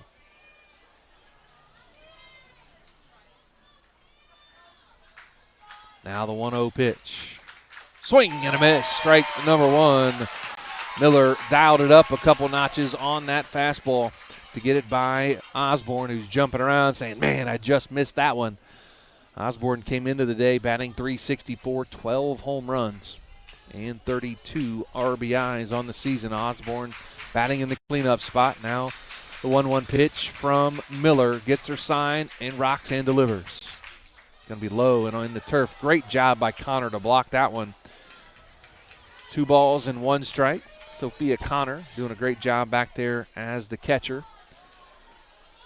Catchers don't get a lot of glory, Nick, as you know, and she's doing a great job back there keeping the ball in front of her. Now the 2-1 pitch. Going to be inside. Nearly ball clipped her again. Number 3. Well, and it's the epitome. It's a position that's the epitome of do your job. Yeah. Actually, I think the home plate umpire might have been asking Osborne if it hit her. She says no, and let's be honest here. After getting hit earlier on in the game, she wants to swing the bat. Yes, she does. So now a 3-1 pitch from Miller to Osborne. Going to be low for ball number 4. Yeah, dipped low. You saw Connor's glove drop down to the turf to pull it back up. Brings up Ariana Baker, strikeout, ground out. An unusual ground out last time up. Went 9-3 on the ground out, which, yeah, like you said, very unusual. It would have been a base hit, but LaCroix came up firing to first and got her to end the inning. Great heads-up play there by the freshman right fielder. Make sure you check that out on our Wayne Dorr instant replay earlier in the game. Swung on and driven out to right center field, and that's trouble. That's a one hop off the fence, and 1 run's going to score. 2 runs are going to score as Baker lines it off the right center field fence to give Tri-Village a 4-0 lead. That's been a lot of the contact today for Tri-Village. Has went to the right side. Finally, they got a real solid barrel. Found that gap. Nothing that the center fielder in Miller or the right fielder in LaCroix are going to be able to do with that. It's just a perfect piece of hitting. And now a 4-0 ball game in favor of the Patriots. And you got Meade coming up to the plate, who's got back-to-back singles in her plate appearances with a runner in scoring position. So Meade steps in now with her team leading 4-0.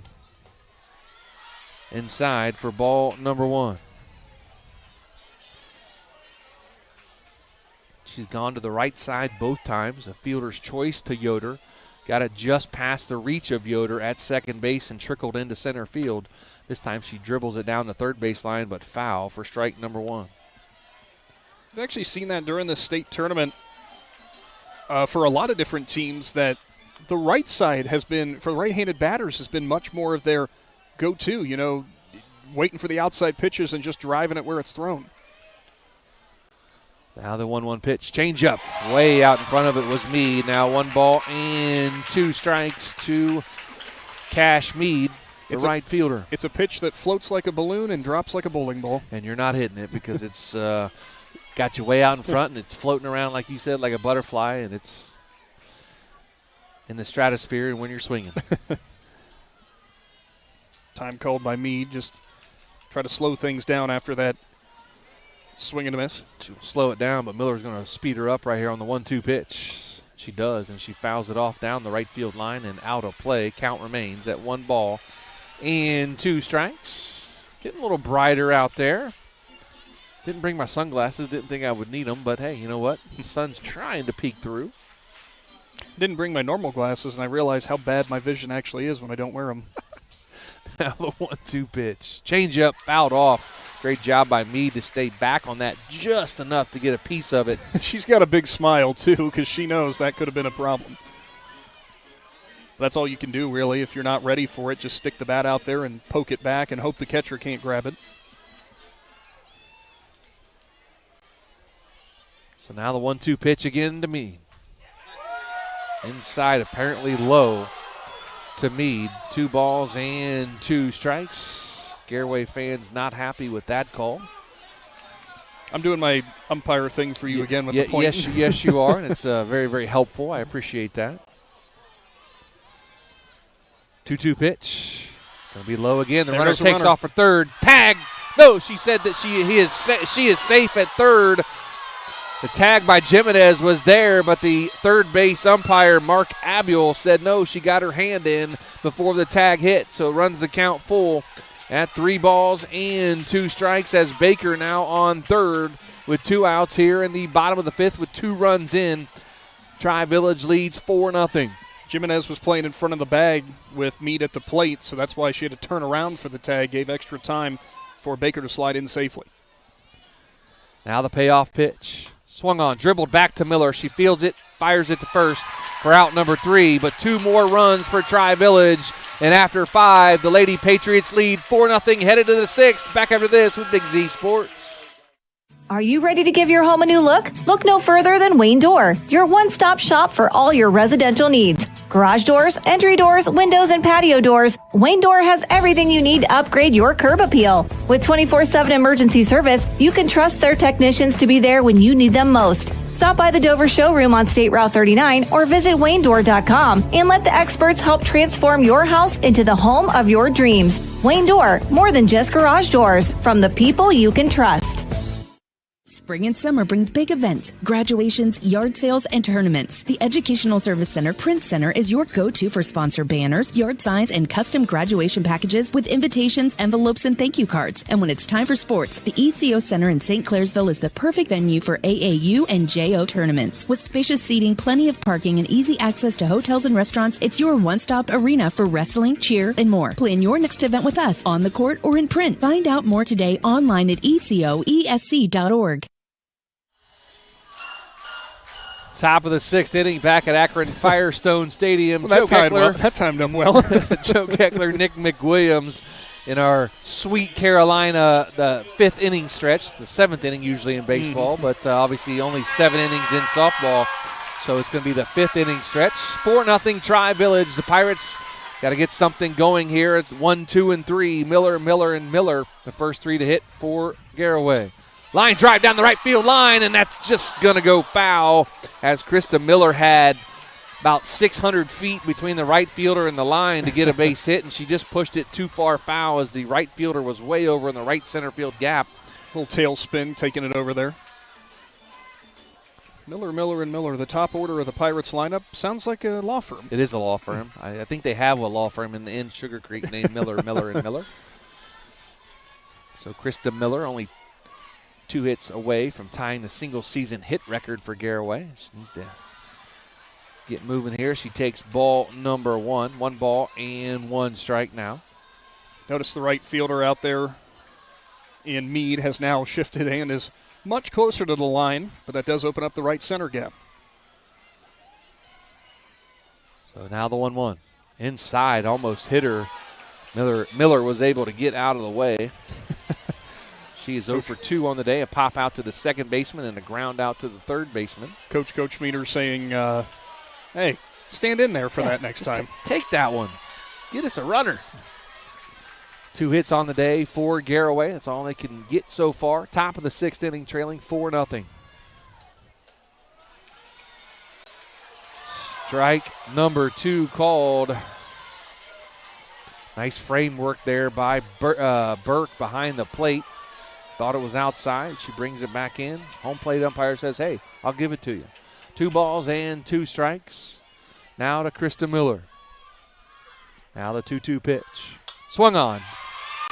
Fly ball to center field. Center fielder calls it and makes the catch for out number 1 here in the top of the 6th inning. Byerly not letting herself get the happy feet out there in center, and a ball that really hung up there. Got pushed a bit further to the right with the wind blowing from left to right, but handles it no problem. Kayla Miller, you remember, had the big double with 1 out back in the 4th inning, and it was foiled, so she's going to try to get that momentum rolling again for Garaway. So Kayla Miller steps in. Like Nick said, she's 1 for 2 on the day. A ground out to the pitcher Poling, her first time up, and the double off the left center field fence.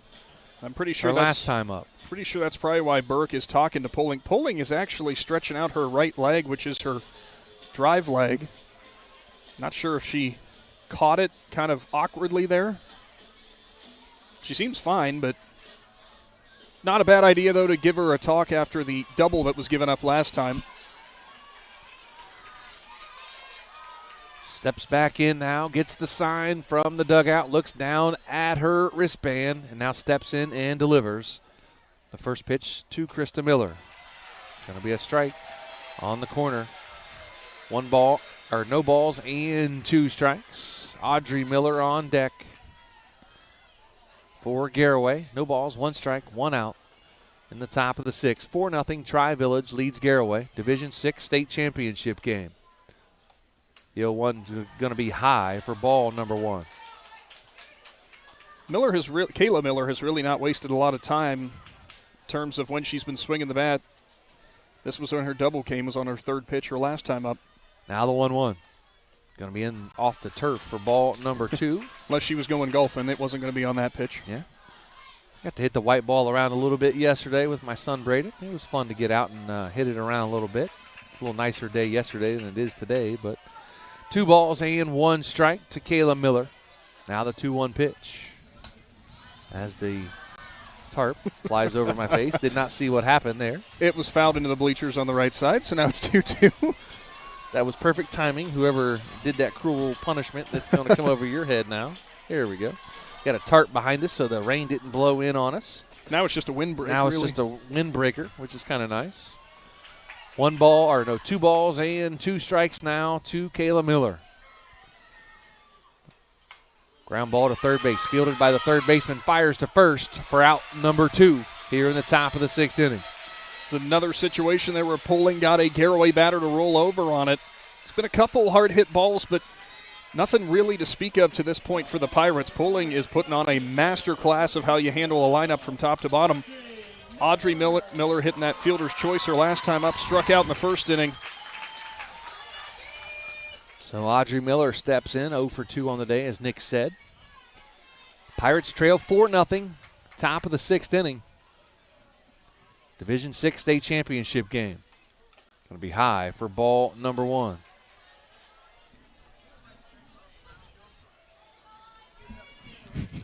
Tarp might have to go away. You know what? I'll just hold it for you. There you go. You're putting your arm around me. I feel special. Not quite. Okay. Foul ball back behind us and out of play for strike number 1. 1 ball and 1 strike. I did not hear a bunch of ooh there, so I don't think that was off of a car. I don't think it was either. I got saved here during the semifinals because of a semi that came through. It was bouncing right for my car, but thankfully the semi blocked it for me. Now the 1-1 pitch. Swung on, driven to left field, and that ball would have been way, way out of here, but that is foul. Audrey Miller put a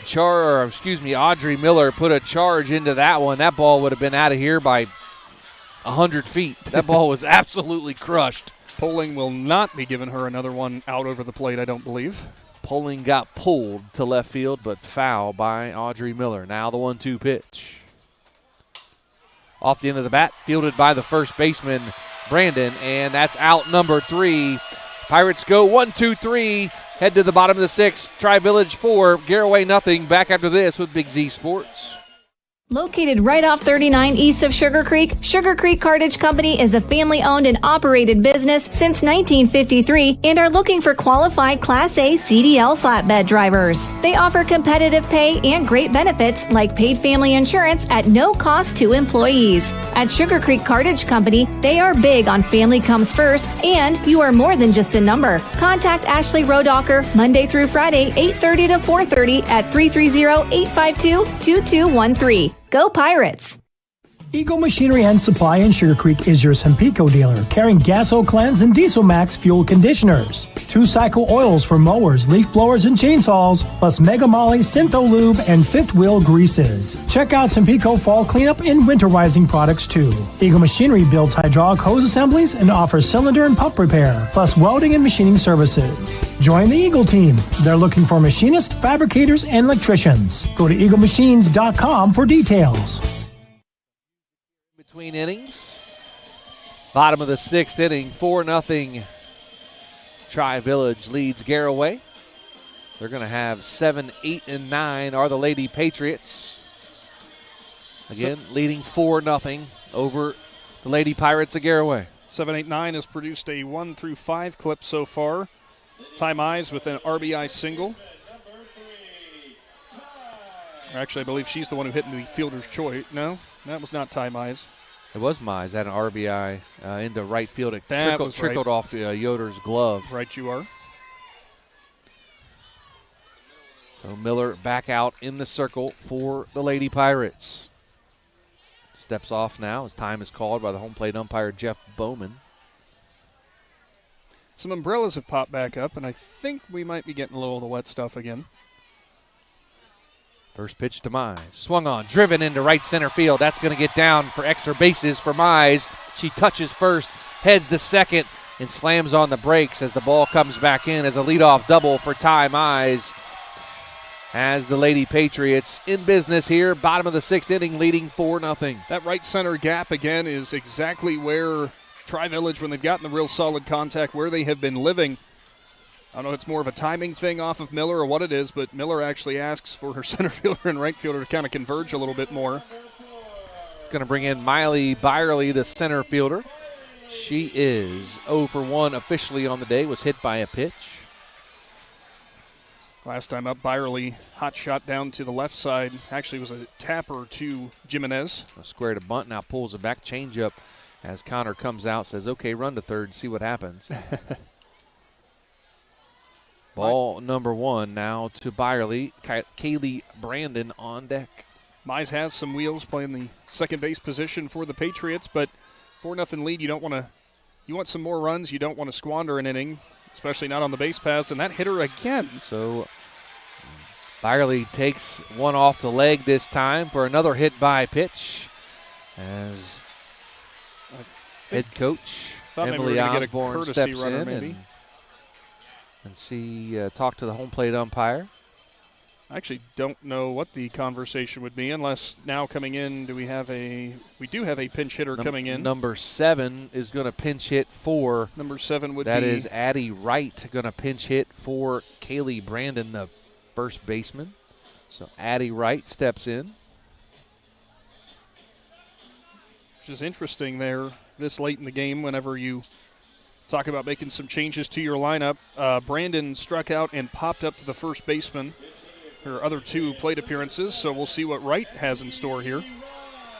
So Addie Wright steps in, pitch hitting for the first baseman, Kaylee Brandon. Not sure if she'll stay and play first, or will Brandon go back out and play first in the bottom or in the top of the 7th inning. The junior is listed as an outfielder and utility player, so we'll see. We'll see. Squares the bunted away and fouls it at the plate as Jimenez and Glazer were both crashing into the plate. Part of the thought process could be here, too, is if you are looking to manufacture runs, you've kind of struggled in terms of you had 1 or 2 pretty good bunts in this game, but there's been some other struggles with that, so maybe Wright is a little bit more proficient in that department. So no balls and 1 strike to Addie Wright. Square to bunt again. Does she offer? She does not. Pulls the bat back just in time. 1 ball and 1 strike. Shout out to Ron's Heating and Cooling. Obviously, summer is upon us. Actually, in a couple weeks, summer will be upon us. It's still technically spring. Feels like winter, but it is technically still spring. I wouldn't go that far. Maybe a late fall football game. I was going to say middle fall. Yeah. It's but Ron's Heating and Cooling. Give them a call. Make sure you tune up your AC unit. Another foul ball at the plate. As Brooke says on the commercial, winter, spring, summer, or fall, give Ron's Heating and Cooling a call and get yourself tuned up and ready for the, I'm sure, hot, scorching days of the summer that we get. Oh, they're coming. A few things certain in Ohio, but that's one of them. Now the 1-2 pitch to Addie Wright. She calls time, steps out of the box. She does bat from the left side.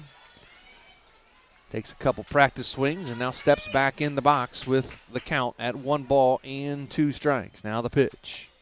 Outside corner, strike number 3, and she knew it. And that's going to be out number 1 here in the bottom of the 6th inning. Tri-Village going back up to the top of the order now. Emma Greer has been pretty good bat in this lineup for the Patriots. And with 2 runners on here, 4-run lead, anything in terms of insurance goes a long, long way. As Greer steps in, as Nick says. Swing and a foul off down the third base line and out of play.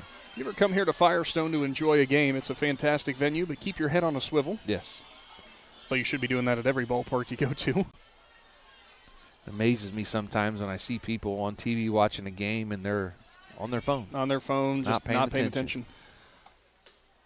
Outside for ball number 1. Might have dipped it just a bit low. There goes the runners, and wow, that was a heads-up base running move there for Mize.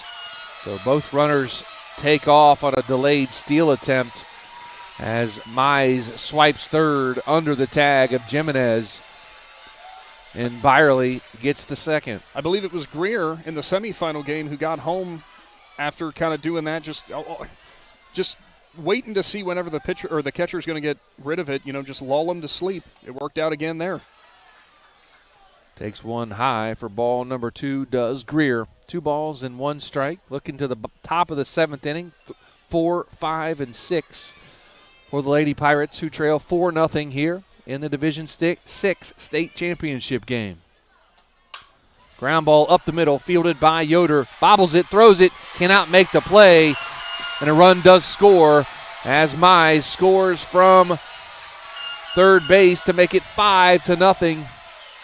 Let's see what they rule it. I think that's going to be a hit. Should be an infield single, I would believe. And regardless of whether she was standing safely on first or not, Greer was getting her job done, hit behind the runners, gave perfect timing for Mize to get home. That's just what the doctor ordered, and it especially helps out when you have the left-handed batter to be able to pull it to the right side of the infield to get that run home.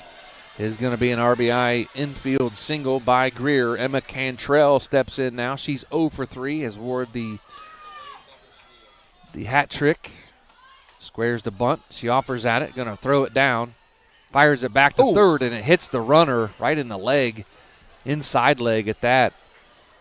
That's actually a big break there if you're Garaway, because that throw was a little wide underneath the glove of Jimenez, but it hit off of the leg there of Byerly, and otherwise that's going all the way to the fence that can tuck back into that corner there, and that might have been a nightmare scenario for the Pirates.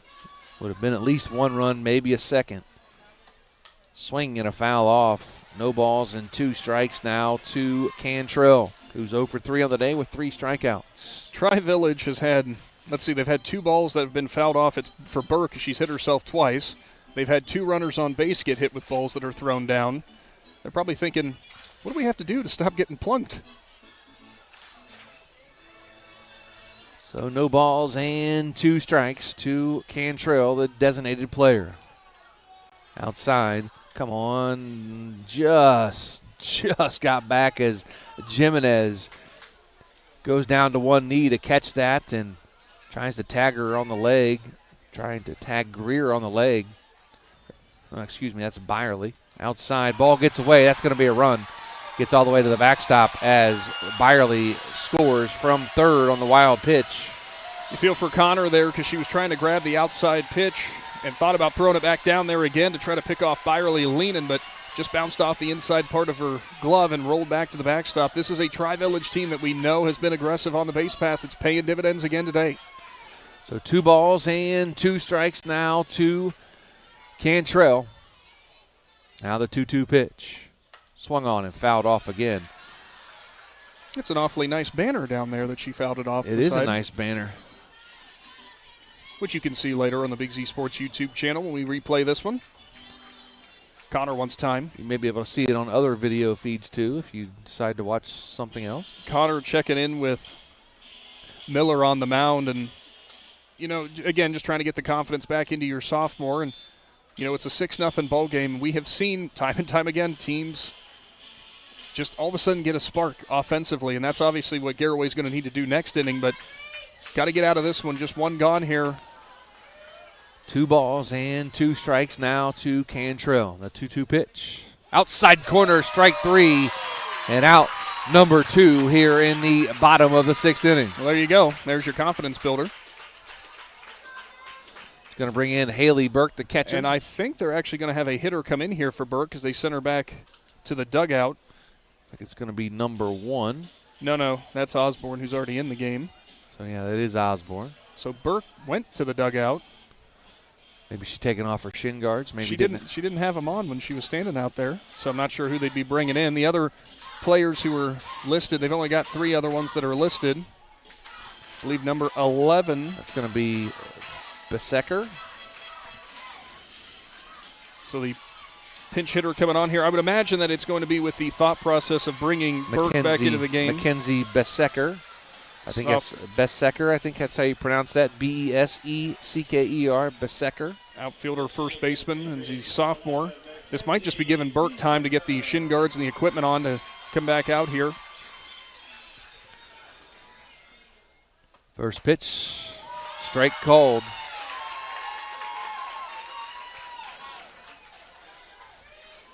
Besecker bats from the right side. Where's number 11? Now the 0-1 pitch. Going to be high for ball number 1. 1 ball and 1 strike to the pinch hitter. Saw a look down there from Connor with Greer standing on third, but with 2 outs, all focus on the player in the box. 2 outs, bottom of the 6th, 6-0, Tri-Village over Garaway. Swing and a miss for strike number 2. 1 ball and 2 strikes to Mackenzie Besecker. Besecker, I think that's how you pronounce it. If I am saying that wrong, I apologize. For Miller, that's been her spot today, working up in the zone. Now the 1-2 offering going to be inside. Strike 3 called on the corner. That's out number 3 here in the bottom of the 6th inning, but 2 more runs. Garaway headed to the top of the 7th. They need to get the bats going, trailing 6-0 here in the Division 6 state championship game. Back after this with Big Z Sports. Jeff Wallach, LLC, is a family-owned and operated company proudly serving greater Northeast Ohio and surrounding communities for over 25 years. We specialize in vinyl siding, replacement windows and doors, gutters, downspouts, and much more. We provide quality service regardless of the size or scope of the project. Our crews are reliable, respectful, and mindful of a safe work environment. Jeff Wallach, LLC is certified by the Better Business Bureau. Call today and discover how we can assist you in making your vision a reality. The Newsytown Zoo is back. Newsy Mom and Newtown Mall are proud to bring their 2025 event back, presented by Springvale Health Center, Saturday, June 14th. This year's event is packed full of attractions and activities, including the Farm Animal Petting Zoo, Butterfly Exhibit, Reptile Exhibit, Doggy Petting Zoo, a magic show, crafts and games, face painting, and balloon twisters. Don't miss out on this great family event Saturday, June 14th from 11 to 3. See you at the zoo. For the 7th inning, back at Akron Firestone Stadium, Division 6 state championship game. Tri-Village leads Garaway 6-0. Going to have 4, 5, and 6 for the Lady Pirates, Tango, LaCroix, and Pope. As the Pirates try to put some hits together, get some runs on the board, and extend this game. Swing and a drive out to center field, and that's going to be caught by the center fielder, Byerly, for out number 1. 1 pitch and 1 out. For Tango, just trying to go up there with the aggressive approach, expecting that first pitch to be the best one she sees, and it's exactly what she went for, but fortunately for her, not going to result in anything. Kylie LaCroix comes in. So Kylie LaCroix steps in. She is 1 for 2 on the day with a single. Stranded at third base. She had a great defensive play as well out in right field earlier in the game on what would have been a base hit. She picks it up, fires it to first for the out. She steps in now, looking to keep the Pirates season going. 1 ball and no strikes now to LaCroix, who trails 6-0. Tri-Village looking to cap off a perfect season at 30-0. Now the 1-0 pitch. Swung on, driven down the third base line, and that is a fair ball. Kylie LaCroix takes off and heads to second. That's going to be a double by Kylie LaCroix. She come to play again today, 2 for 3 on the day now for LaCroix. As a double down the right or left field line, keeps the Pirates season going. Nadia Pope steps in. She's 0 for 2 on the day with a fly out to center and a ground out to second. So believe it or not, that ball was actually hooked well foul, but it was touched by Emma Greer. It went off the end of her glove and tucked right into the left corner. So for LaCroix, those could be your moments. Those could be your momentum builders. It's 6 runs. You got to get them all back here, but obviously for the freshman, she's ready to get some momentum on their side. So Nadia Pope steps in again, 0 for 2 on the day. Now the first pitch from Poling. Going to be low for ball number 1. Big shout out to Eagle Machinery for stepping on and stepping in and supporting the Garaway Lady Pirates during their tournament run, during spring sports action here with Big Z Sports. We appreciate Eagle Machinery right there on Dutch Valley Road in Sugar Creek. Going to be low again for ball number 2. 2 balls and no strikes. Now to Nadia Pope.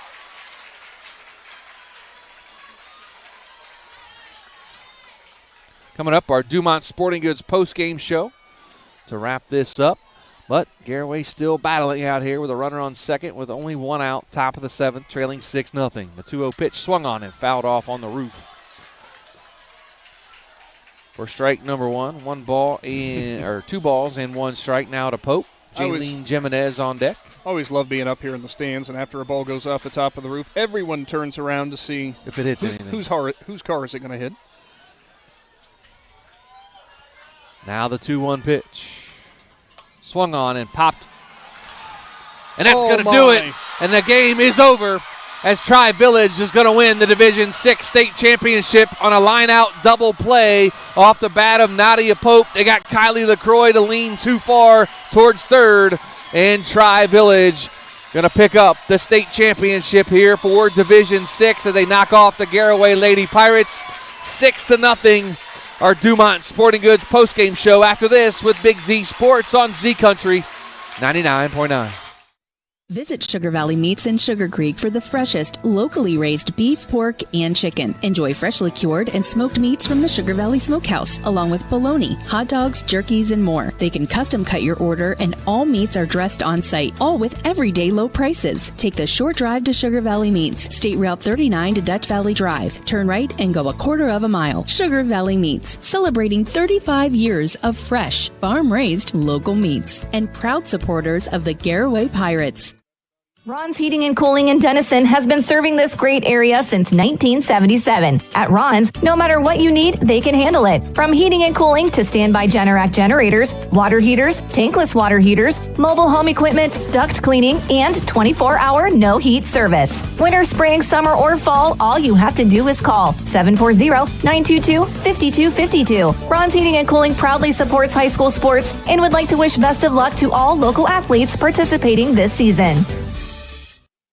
The Tuscarawas County dairy farmers want you to know that low-fat chocolate milk is a great choice for student-athletes and hard workers. It provides the nutrition needed after practices, games, or a hard day at work, and it tastes great. Low-fat chocolate milk is packed with carbohydrates for energy, proteins to repair muscles, fluids to rehydrate, plus vitamins and minerals to help build strong bones and bodies. It's the official beverage of the Ohio High School Athletic Association. Tuscarawas County dairy farmers. Farms, family, food. Cush Financial Group has been proudly serving the community's financial needs for over 35 years. The team at Cush Financial follows an industry-leading service model with a unique approach and fiduciary responsibilities associated with their board-certified financial planner. With over 75 years of combined experience, the advisors at Cush Financial Group are here to help you achieve your financial goals. Contact their office at 330-308-8700 or visit their website at cushfinancial.com to see about scheduling your free consultation today. Securities and investment advisory services offered through Independence Capital Company Incorporated, member FINRA SIPC. As you can see, the awards ceremony here, and we'll let the PA announcer take over here just for a couple of minutes, and you can hear the Garaway state runner-up.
53, Kylie Lefko.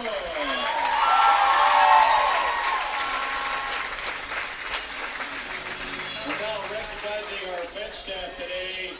The trainer, Kristen Huffman.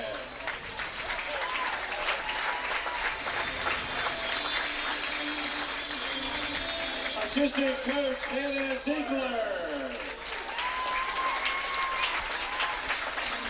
Assistant coach, Lindsay Hoffman.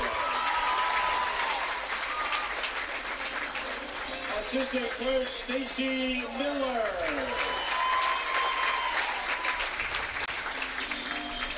Assistant coach, BJ Graham.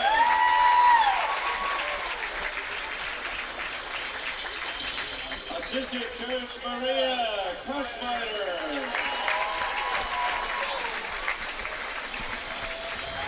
And the head coach of the Garaway Pirates, Dennis Kushmeyer. So that's the award ceremony for the Garaway Lady Pirates as they finish the Division 6 state runner-up for 2025, and we're in the middle of our Dumont Sporting Goods post-game show. Big congratulations to the Lady Pirates, Nick, as what a great season. They finished the season at 20-11 and had a great season, and we tip our hats to the Lady Pirates. Yeah, I mean, you look into this time of the year, you only have, and now obviously expanding to 7 divisions, you have 14 teams. Baby blue shows just how proud the community of Sugar Creek is of this team.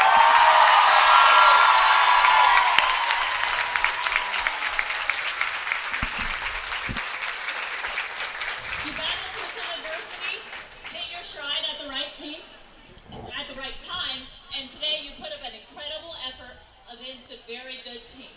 You finished the season with 20 wins, played with tremendous joy, and not only did you become the first softball team to make it to the state tournament, today you get to take home a trophy and put it in your school trophy case. What a tremendous achievement. So again, the state runner-up, the Garaway Lady Pirates, as they get beat 6-0 here today in the state championship game. We're going to take a break. We're in our Dumont Sporting Goods post-game show. Pay some bills, come back and wrap this up. You're listening to Big Z Sports right here on Z Country 99.9. Hi, this is Jan McInturf. For the past 30 years, the residents in and around Tuscarawas County have made the call to the realtors and staff at McInturf Realty for buying and selling of residential and commercial properties. We truly live in a great community. For myself and all the agents and staff at McInturf Realty, we would like to wish all the area athletes good luck this season and make the call to McInturf Realty at 330-364-SOLD or find us online at McInturfRealty.net. Find your path to success at Buckeye Career Center. Buckeye students earned over 3,000 industry-recognized credentials this past school year, and over 130 students participated in our School to Work program or an internship at a local business. Let us help you get a jump start on your future in a career of landscaping and turf management, pharmacy technician, HVACR, CAD development and design, or any of our over 30 programs. Enroll today for next school year by visiting BuckeyeCareerCenter.org. T-County Boxing Academy on East High in New Philadelphia invites anyone serious about boxing to see what they offer and have success just like pro boxer and Urexville's own Sugar Dre Donovan. T-County Boxing Academy not only offers the area's premier training facility, but also offers the best supplements on the market for peak training to get the most out of your workouts. To see all T-County Boxing Academy has to offer, find T-County Boxing Academy-TCBA on Facebook. This is Jordan Hartzler. At Hartzler's Quality Housing, our goal is to help customers achieve the dream of home ownership. We have been a family-owned, affordable housing business for over 40 years.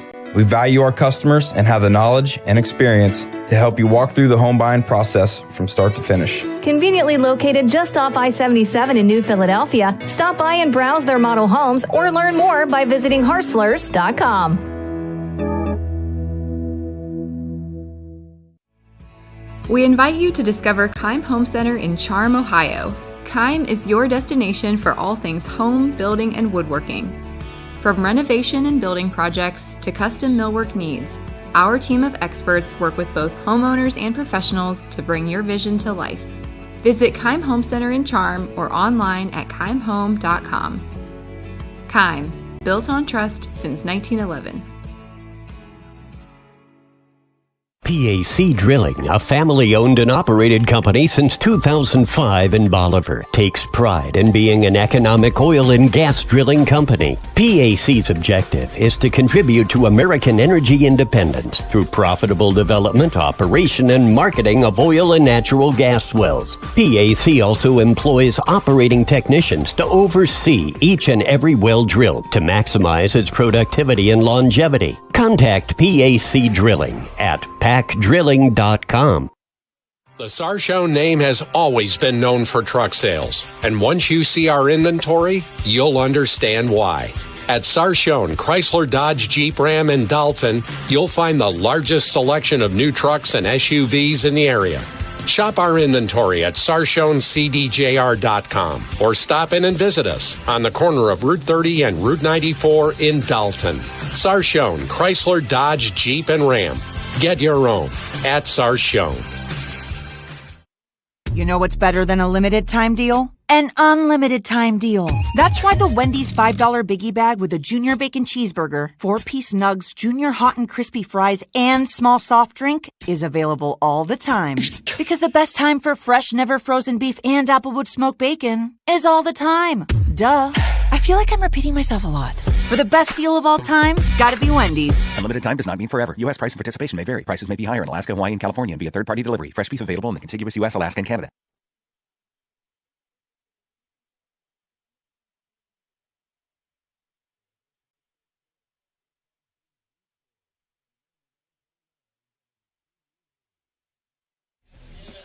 Welcome back to Akron Firestone Stadium one final time as the conclusion of the Division VI state championship game is in the books as Tri-Village knocks off the Garaway Lady Pirates 6-0 for a state championship for the Lady Patriots.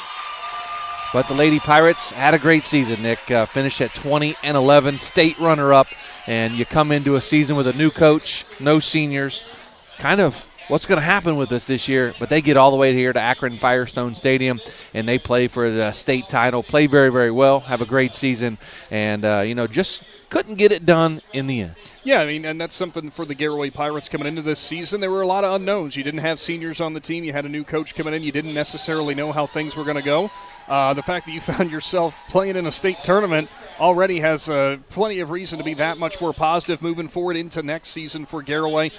Just coming up a little bit short against a Tri-Village team that in both the state semifinal and now in the state final, what masterful pitching and defense. It's not a team that makes mistakes, and that's part of the reason why they were here. That's part of the reason why they are capturing this state championship here. Elizabeth Poling on the mound, 7 innings, 3 hits, 1 walk, and she did all that with only 2 strikeouts and not giving up a single run to Garaway. That is solid defense. That is great location, and making hitters not have stuff that they can necessarily drive and take advantage of. Very big reason as to why the Lady Patriots get to celebrate here from Firestone. Absolutely, and like you mentioned, Garaway only struck out 2 times on the day, but did a great job putting the bat on the ball and making the defense of Tri-Village work here a little bit today. But that's going to do it for us, Nick, as in our Dumont Sporting Goods postgame show. But that's also going to do it for the 24-25 Big Z Sports season. Spring has started way back in the middle of August, and Adam Soeski just gave me that deep breath and that look like, all right, a little bit of a break now, as we have been going since the middle of August, and all of us here at Big Z Sports are going to take a break. I know we got an All-Star game coming up in July, but that's right about the time football season starts anyway. But big thanks to all of our sponsors all season long, whether it be from August and football season, in the cold winter months of basketball season, and now into the spring sports season. We couldn't do it without you. We appreciate all of our sponsors.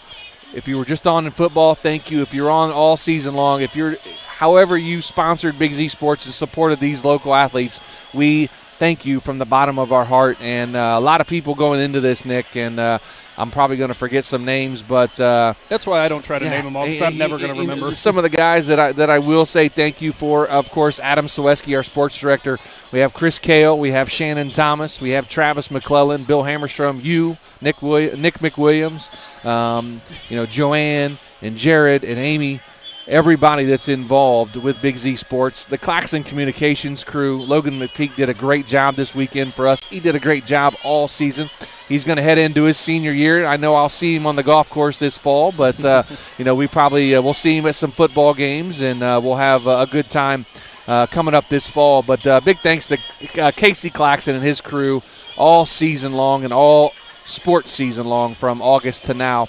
And a big thanks to everyone involved. If I forgot somebody, I am sorry. Robbie Anderson, thank you. Tim Plants, Roger Metzger, of course, Chris Kale.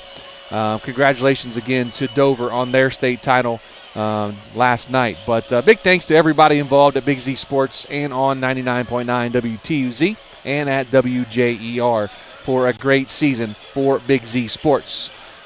For Nick McWilliams, Logan McPeek, Adam Soweski, I'm Joe Geckler saying we'll see you in the fall, everybody. So long. Are you ready to make a difference in a young person's life? Big Brothers Big Sisters of East Central Ohio has 88 children waiting for a mentor. As a mentor, you will spend as little as 4 hours a month with your little, guiding them, listening, and helping them discover their full potential. Your time and your kindness can change the course of their future. By becoming a Big, you're not just volunteering, you're defending the potential of a child, giving them an opportunity to dream big and reach higher. Visit www.bigs4kids.com to sign up and help us make sure that no child has to wait. Big Brothers Big Sisters of East Central Ohio. Defend the potential and become a Big today. Located right off 39 east of Sugar Creek Cartage Company is a family-owned and operated business since 1953 and are looking for qualified Class A CDL flatbed drivers. They offer competitive pay and great benefits like paid family insurance at no cost to employees. At Sugar Creek Cartage Company, they are big on family comes first, and you are more than just a number. Contact Ashley Rodocker Monday through Friday, 8:30 to 4:30 at 330-852-2213. Go Pirates! If you're planning a major concrete project, you need the help of Stocker Concrete Company. From precast concrete products to ready-mix concrete, sand, gravel, limestone, and concrete block, the professionals at Stocker Concrete can help you get started and keep you on the path to completion using the best materials you can find. Stocker Concrete is the concrete material provider you can count on. See them at 7574 Route 36, Janaden-Hutton, or call 740-254-4626. The certified public accountants at Niedenthal & Company believe in the value of relationships. Niedenthal & Company has been in business for over 50 years in your community, helping individuals and businesses grow. Niedenthal & Company can help manage and prepare your payroll, plan your estate, and prepare your business and personal income taxes. Stop into the Niedenthal facility on North Wooster Avenue in Dover and become a valued client today. Hi, I'm Crystal, General Manager at Loudon Motors Ford. I invite you to stop in and feel the difference of shopping for your next vehicle with our friendly, non-commissioned sales staff, or the personal touch that you will receive from one of the last family-owned and operated dealerships for nearly 100 years. So my question for you is, when will you experience the crystal clear and loud and clear advantage right here in sunny Minerva, Ohio? Dumont Sporting Goods in Dover and Canton has just what you're looking for, so your athlete has the best gear for the sports they play. Dumont's has a large apparel selection and can handle your customized screen printing as well as embroidery for your team or business. For sporting goods and for all your apparel needs, Dumont Sporting Goods in Dover and Canton has everything you want to play and look your best.